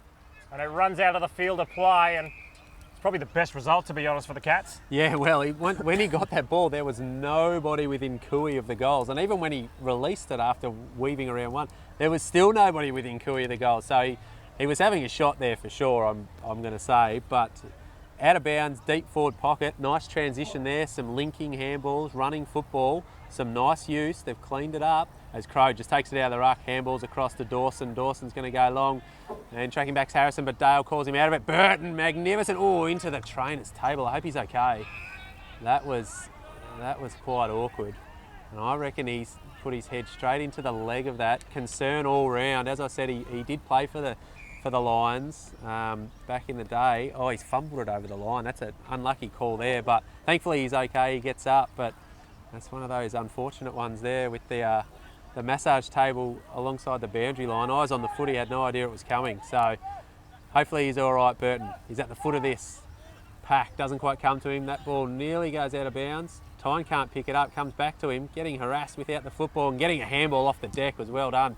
Tumble punt forward, Anthony to McMahon. Anthony gets in front now and ridden into the turf by McMahon. Play on, says the umpire. Cheeky handball through, trouble here. Oh, they got numbers. Cornish, they had still got numbers running forward. Well done, Pollard. That was crucial, and Searle takes it. Searle on the wing position, sends it towards half forward. It's a good kick. Jackson Fisher about 65 metres out now. What's the next option here? You've got Jason Cloak going hard. He'll instead go further wide to Fowler, who's clean bowled it, and what was looking very promising results, like it has a lot of today, out of bounds. I don't like the option. Ryan Dengies was standing about 45 metres out straight in front, pleading with the ball carrier to see him, and unfortunately he turned out. Chuka Fowler, new captain, leading goal kicker from last year. He's a commanding presence, but you'd hope that they'd scan the field in coming weeks a little bit better than that. So there's the throw in. A lot of numbers around for both teams. It's fed out the back. The Lions have the numbers. What a stoppage just on the forward 50. But whilst it wasn't the greatest, I really did not like the lead of Chuka Fowler there, leading out to a half forward flank when you've got players trying. You really need to win this game, and it's going to struggle kicking goals from there. And here come the Lions, Crowed with the hand pass. They got it at half back, hand pass over the top. Dale, I've really liked his game this afternoon. He's really grown into it. Oh, Tommy Tyne, that is class. He'll send it forward. There's the mark to Anthony, and he's lining up for number 6. Superb from Tommy Tyne there, wasn't it? Wheels around, not allowed to. Bring him back. He'll probably just do it again anyway, but Tommy Tyne there was probably more in his favour. It wasn't a 50-50 ball as Anthony wheels around and snaps through goal number 6. A lazy half dozen for Jack Anthony this afternoon, but yeah, it was to Tommy Tyne's advantage, just probably a 60-40 ball, but with a burst of speed and a shrug of the shoulders, swivel of the hips, he was away. And then again, McMahon, you can't fault him for that. When the ball's coming in from an unpressured ball carrier of the calibre of Thomas Tyne, he's going to find his target 9 times out of 10. And Jack Anthony accepts another one. He's got 6. He certainly does. We just go around the grounds here. We're waiting for the ball to come in. It's currently a Morningside lead by 8 points over Labrador, so it's a pretty close one down there at the Tiger Den. Mount Gravatt, it's another close round 1 contest, same as last year. They're up by 3 points currently over the Magpies. Later stages of that one in that final term. And Surfers Paradise, they've still got a pretty commanding lead. It's 25 points into that final term down there at Sir Bruce Small Park. So probably the results you'd expect, a little tighter in 1 or 2 of them, but something you probably foresaw that Mount Gravatt West Magpies was a genuine 50-50. And it looks like it's playing out that way. Be interesting to see how they do play out those games as Harrison jumps into Roderick there. Burge got a runner out wide. It's Cornish. He's a noted finisher. He hasn't got much on that, but Crowley doesn't quite get his hands to it. I was just going to say, though, as this lead is out to 36 points now, given the closeness of the comp and how important winning home games and things are, percentage will be vital as well. And BroadBeach really need to hang tough here. They don't want to go down by 8, 9, 10 goals here. They're 6 goals down currently. They want to try and peg it back a little bit if they can. At the very least, keep it at this margin. They certainly do. You wouldn't want it to blow out. Might spell trouble. They do have their first home game next week against the Vultures, whilst for the Lions, they do go up to Lemke Road to take on Sandgates. That's something they'd favour themselves in certainly to really start a good way this year in 2019. And shade descends across Sulk Oval. A lot of numbers around this one. Lions, well, he's just body slammed there. And Pantic takes the advantage when he really had none towards half forward, and as they've done all day, the Lions just repel, and it'll be Hunt, and he'll hand pass across to a teammate there in Greenall, who will go forward To McCanch. McCanch looks in long. Jack Anthony wants it long. It's a wobbler. Crowley's going to cut this one off. Good spoil comes through there. Tyne keeps it in. Handball through. Picked off by Betson. Nicely done. Tyne gets it. Anthony, what can he do? He goes to no-looker and just handballs it straight out of bounds. Bit of razzle-dazzle football attempt there. And as you look around the field, you can tell it's round one. They are absolutely cooked, these boys. What are we? We're only 10 minutes into the last quarter. There's going to be some tired legs at the end of this one. You certainly would think so. It's been, not I would necessarily say that bruising an affair, not compared to their last contest in that grand final, but certainly been a lot of run with play. There's going to be some very sore bodies during the week. The physios will be put to work, no doubt about it, as Betson will send it towards the wing position. One-on-one contest. Goes over the back. Good spoil there from Troutman, and it's out of play. How have you thought his first game back at the club's been in 2019? Troutman, he's a quality footballer. In the 2017 grand final, in many people's eyes, he was the best player on the ground, sweeping across the back line, and he's just slotted back in as if he didn't disappear from the Palm Beach outfit for a year. He's a very valuable addition to this formidable lineup.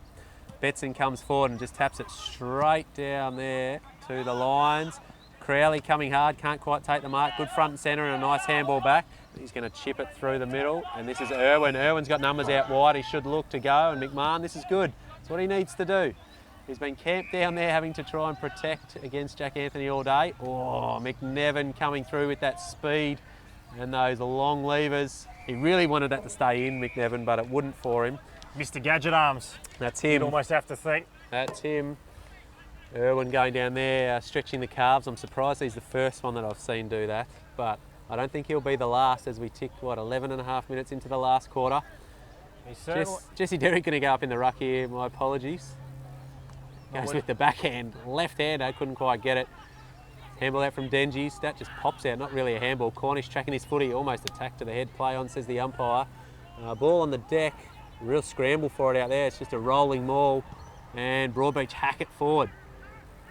So coming out's Harris, he gets it wide to Crode, who is probably in one of my top 2 or 3 this afternoon. He's just dominated this contest. We'll have a stoppage in the forward half here for the Cats. I'm just seeing Josh Surley's getting some treatment, probably cramp. The veteran.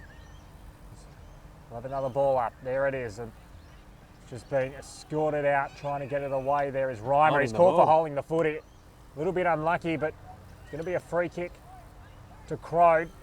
Now, where does he go? There's not a lot of movement up the ground. I don't think it's Crode, no, actually. It's not My apologies. Not Crode. Misrecognised. Big fly at the back. It goes to Dale. He soccers it off the ground. If this goes over the back of McMahon, they're in trouble, but he does well. He does it very well. Goes short to Lions. Lions will head towards half forward. Big one-on-one Fowler. Couldn't quite take it. A lot of numbers around this. Troutman tries to lay the tackle. Here's a chance to Dengies. It's a behind. Just pushed it right, didn't he? That was a nice bit of play from the Cats again. Led by McMahon down back, leading Anthony to the ball again, but just couldn't quite finish there. As Emblem comes out wide, Munro's being asked to jump. Didn't really look to impact the ball at all there, just wanted to jump into the body. Hunt showcasing those clean hands yet again. Nice smother laid there, that was Finn. Lays it down and McCanch gets it and he looks up. Crowley's pushing for him, Jack Anthony's down the line. Anthony's, does he want to come? He's thinking about it. He's going to have to come now. Oh no, he sat it on Jesse Derrick's head. Oh, Jesse Derrick takes a great mark, one-on-one. Anthony wants it long, he goes more central. That's a nice kick to Dale. Tyler Cornish is in space here if they can get it moving. It's a very little chipping ball, not quite where Cornish wanted it. He gives it now. McNevin doesn't get down and kick many goals, but I tell you what, he has slotted a beauty, and watch him get around Liam McNevin, the fullback, just ghosting down from the back line. And he wasn't going to miss out on his opportunity. He may not see one again for season 2019. That was a lovely finish. Well, you know you're having a good day when McNevin gets on the end of one, might go to Jess Sinclair after this one and ask for a few more forward minutes, but that was just good work there from the Lions, and it's what they've done all day. One thing they've really shown today, obviously their clean ball use, but they've also been a lot of occasions first to the ball today. No disrespect to the Cats, their effort I think has been superb, but the Lions just look a little bit sharper, a little bit quicker, a lot more well-drilled unit, and BroadBeach will take away a lot from today. It's been a real learning experience for them, I think. Yeah, in saying that, I'll mention it again. We've still probably got 10 to 15 minutes here. The Cats can't afford to roll over here and let the Lions bang on another 4 or 5. They really need to hang tough. Currently about 7 goals behind. Marsden sells a bit of candy, comes through, kicks out. Well, that's a beautiful kick to McCanch. McCanch doesn't even contemplate looking at runner. Gus Munro goes to the pocket. Anthony leads. McCanch is going back pretty confidently though. And so he's going to have a ping at the goals. Going to kick it from about 50 metres. Might be a chance for the Flyers in the square. If AJ Dawson turns around now, he could potentially be an option, but he's too tired to even bother turning around. So McCanch going to lean back on one. He's kicked it pretty well. It's going. It's just pushed to the left-hand side. Goes through for a behind. So they've doubled their score, Palm Beach. As McMahon looks to bring it in, he's just going to go down the middle. And not a bad kick to Burton. He's got to stand under it. Well done by Troutman. Nice crumb there from the Cats, and they bang it in long. McNevin versus Cloak. Well done by Cloak. Decent closing speed from the big fella there. Still got a bit of toe. Nice handball. Flying shot at goal. Doesn't get enough on it. Gets over the back. Still in play. At the feet. Oh, McBurney does well. Gets a handball. The Cavalry's arrived for him. Harrison just a little scraggy kick out wide. Again, they're playing behind a little bit, but it keeps working for them. That's almost in the back. Play on, says the umpire. Chadwick's lurking around this contest, and I think all players there will just be happy to have a ball up and take a breather for a moment. I think a lot of these lads will start looking towards the end of the game of this one. Starting to, not say go through the motions, but the intensity level has dropped off a fraction. Very hot afternoon. Absolutely. Halfway through the last quarter, 7-goal difference. The result's pretty much been determined. There's still something to gain from it though, I think, and so they'll be looking to run this one out, both teams. Obviously Palm Beach can afford to go into a bit of protection mode if they want to. We'll see what BroadBeach do if they get some clean footy. They really need to keep practicing how they want to play, their structures and things like that, so that they can get used to each other. But you're right, the sting has well and truly gone out of this one. Umpire's picked a free kick from well off the ball, and it's going to, oh well, very upset there Chadwick, and it's going to be 50 metres. He's rifled that ball at, just trying to pick up who the Lions player is. It might be Gus Munro. I think it is. And just when you thought they had a team full of decent blokes on the lip, they get Gus Munro back into the fold. They certainly do. So he's pointing towards the goal. There is no chance on earth that Angus Munro will go close here. So he steps around, hand pass off to Tyne, to Dawson. They're just queuing up here. It's far too easy. Over the head of Burge. Crowley, like a true forward, comes out now. The kick towards goal is a Faded left again. Faded left, so. Yeah, Gussie, no disrespect, but even in his prime, I don't think he would have kicked that one from there, so. But that's okay. He tried something with Tommy. Tommy's going to sit under this one now. Good spoil coming through from McBurney. He's at the foot of the ball, Munro. Trying to pick it up, couldn't quite get it. BroadBeach, clean it up, looking for an option. Dengies and Derek come together. Good contest. Troutman, long, 2-on-1. Anthony v 2 Cats defenders. The 2 beats the 1, although the handball doesn't go to where his teammate was. Crowley. From the sound of what the sound that he made there, that was not a goal.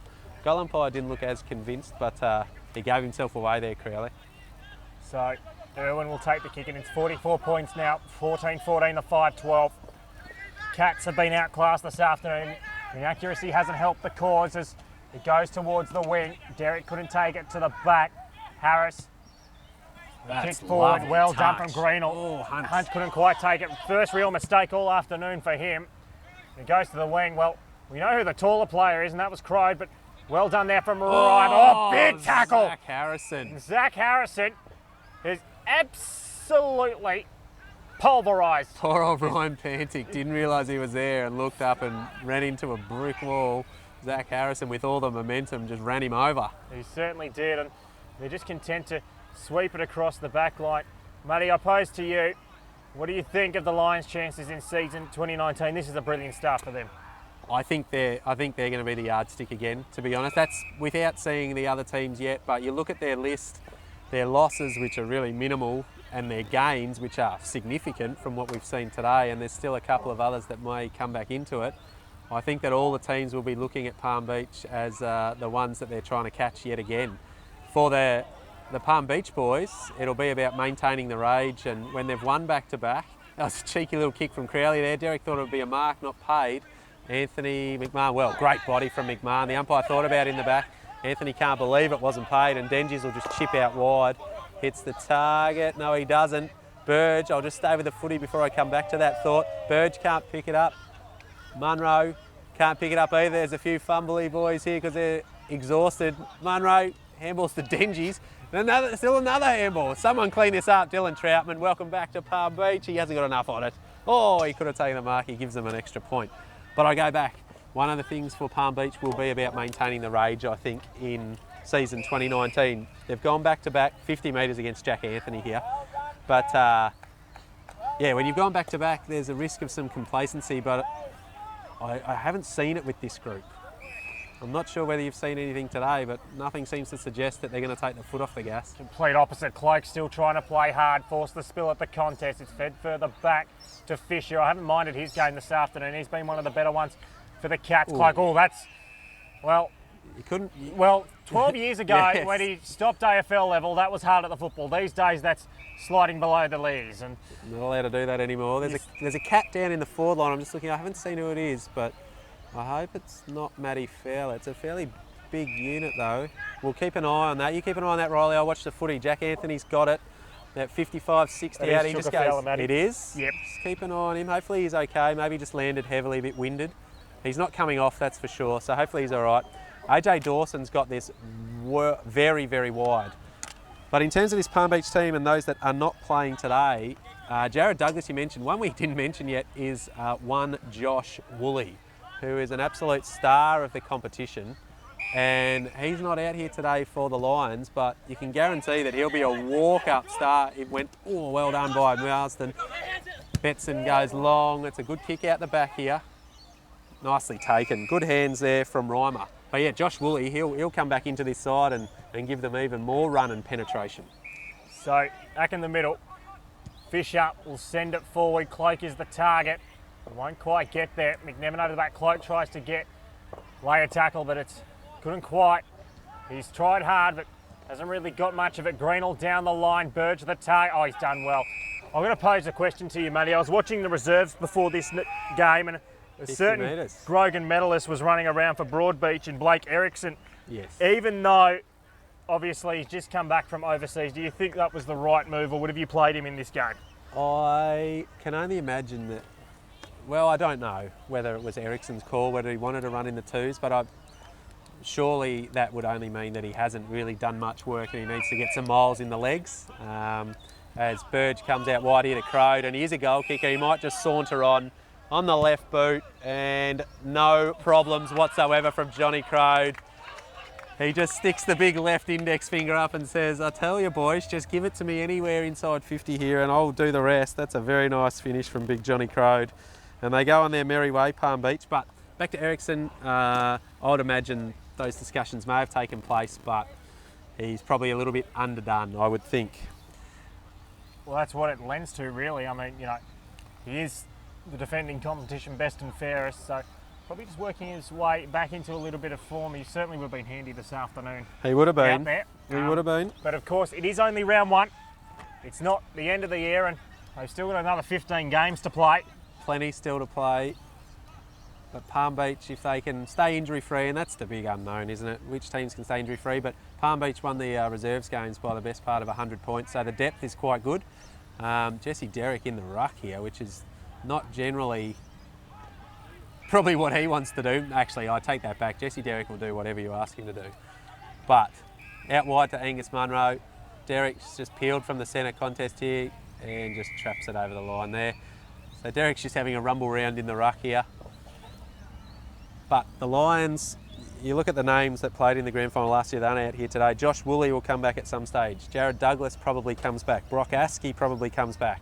Todd Grayson didn't play last year. He's out injured, but he's a quality player that's not here. Dale Newhouse, Adam McKenzie, Caleb Graham's on the Suns list currently, and Jimmy Holland. So, you know, there's a number of players that were in their lineup last year that are not here today, and yet they've put in a pretty commanding performance again as they sit, 51 points up, and Anthony, body on body, and he's got it. He's headbutted the ground there too for mine as he took that mark, but yeah, is he a bit sore? He's getting up a little slowly. Yeah, that might be one to watch in the slow motion replay, but he's okay. I don't think he's going to give up a shot at goal. Jack Anthony, he's kicked 6 for the afternoon, and again, generally it's been either clean ball use that's got it to him or one-on-one with Xavier McMahon where he's just been able to outbody him. But McMahon has played very well, we've mentioned that already. And it's going to be, is it going to be a 50? Yes, it is. I think there's a bit of lip, and well, I think the Palm Beach boys, they're certainly enjoying this. I think they've really got some swagger at the moment, and especially in this last quarter. You saw that celebration from Crode, and there's been a little bit of lip in this last quarter. This has turned into a virtually what will be almost a 10-goal loss. You have to wonder what he said there, because he wasn't remonstrating, he wasn't yelling and screaming. It was delivered pretty politely, whatever it was that was said, but it doesn't matter that Jack Anthony, he just walks in and kicks goal number 7 for the afternoon. But that's what, 3 or 4 50-metre penalties that have been paid in this last quarter, where the boys, they're a bit tired, their concentration's lapsing, they're just lipping off a little bit. But the Lions, they've stretched it out to 57 points, and unfortunately, this is what I was talking about. This is what BroadBeach did not want to happen. You don't want your percentage to take big hits at any stage of the season, but especially early on, because you're forever playing catch-up after that point. You certainly are. So we have another look around the grounds here. It's a 2-goal lead to Morningside late, and that one's still very tight down at Dittmer Park. Mount Gravatt are up by 1 straight kick, and Surfers have galloped away. Look like they'll have about a 7-goal win down there. So certainly a good start for Surfers. They are a contender in season 2019. You imagine it could potentially beat 3 or 4 coast teams who play in the final series. They all look pretty good, although BroadBeach, off of today's evidence, whilst there's been some good sides, they've got a lot to work on. As Harrison towards the forward line, and well, that's another drop. Anthony gives it up this time. Newman, he's had his moments this afternoon. AJ Dawson feeds it out, and now they're just lining up into the pocket. And it's the former captain in Derek who'll have a shot to extend it to a 63-point lead should he convert truly. Well, again, just weight of numbers. The floodgates have opened here. BroadBeach's resistance is pretty much gone. Palm Beach very clean out of the middle again. Came forward, didn't quite hit the target, but they had numbers at the foot of the ball. And the other thing about Palm Beach is they're very unselfish. They very rarely blaze away. There's a real team-first ethos in the team, and Jesse Derrick from the right forward flank here is capable. Take a good kick. He's just leaned back. He's not going to make it. Jack Anthony might get 8 here. He does. Well, he takes the mark anyway. I won't quite pencil it in yet, but I'm sorry, but that was really poor work from the BroadBeach defence. 2-on-1, and you know they've tried hard all afternoon on him, but ultimately 8 goals says how good it was, and Jack Anthony just gives the thumbs up to the BroadBeach coaching box, and they really don't have much to crow about. They're down by 63. Yes. 15-15, 105 to 5-12-42, and it's turned into a pretty sorry scoreline. Matthew Carroll. It has, to 5 goals 12, 15-15. They kicked 5 goals 7 in this last quarter, Palm Beach. BroadBeach could have been worse for them really if goal kicking had been a bit better from the Lions. In saying that, if their goal kicking had been a bit better, they'd be a bit more in touch. But Palm Beach definitely the more powerful side out here this afternoon, and I think they're really showing the competition that they're here again. They certainly are. Of course, they just seem to be going from strength to strength.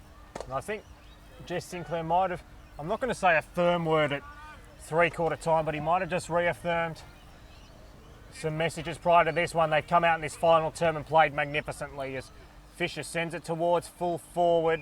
There's a free kick for a hold, and it's going the way of the Cats, and it'll be going to Jason Cloak. So he'll line up from 20. What have you thought of his game this afternoon?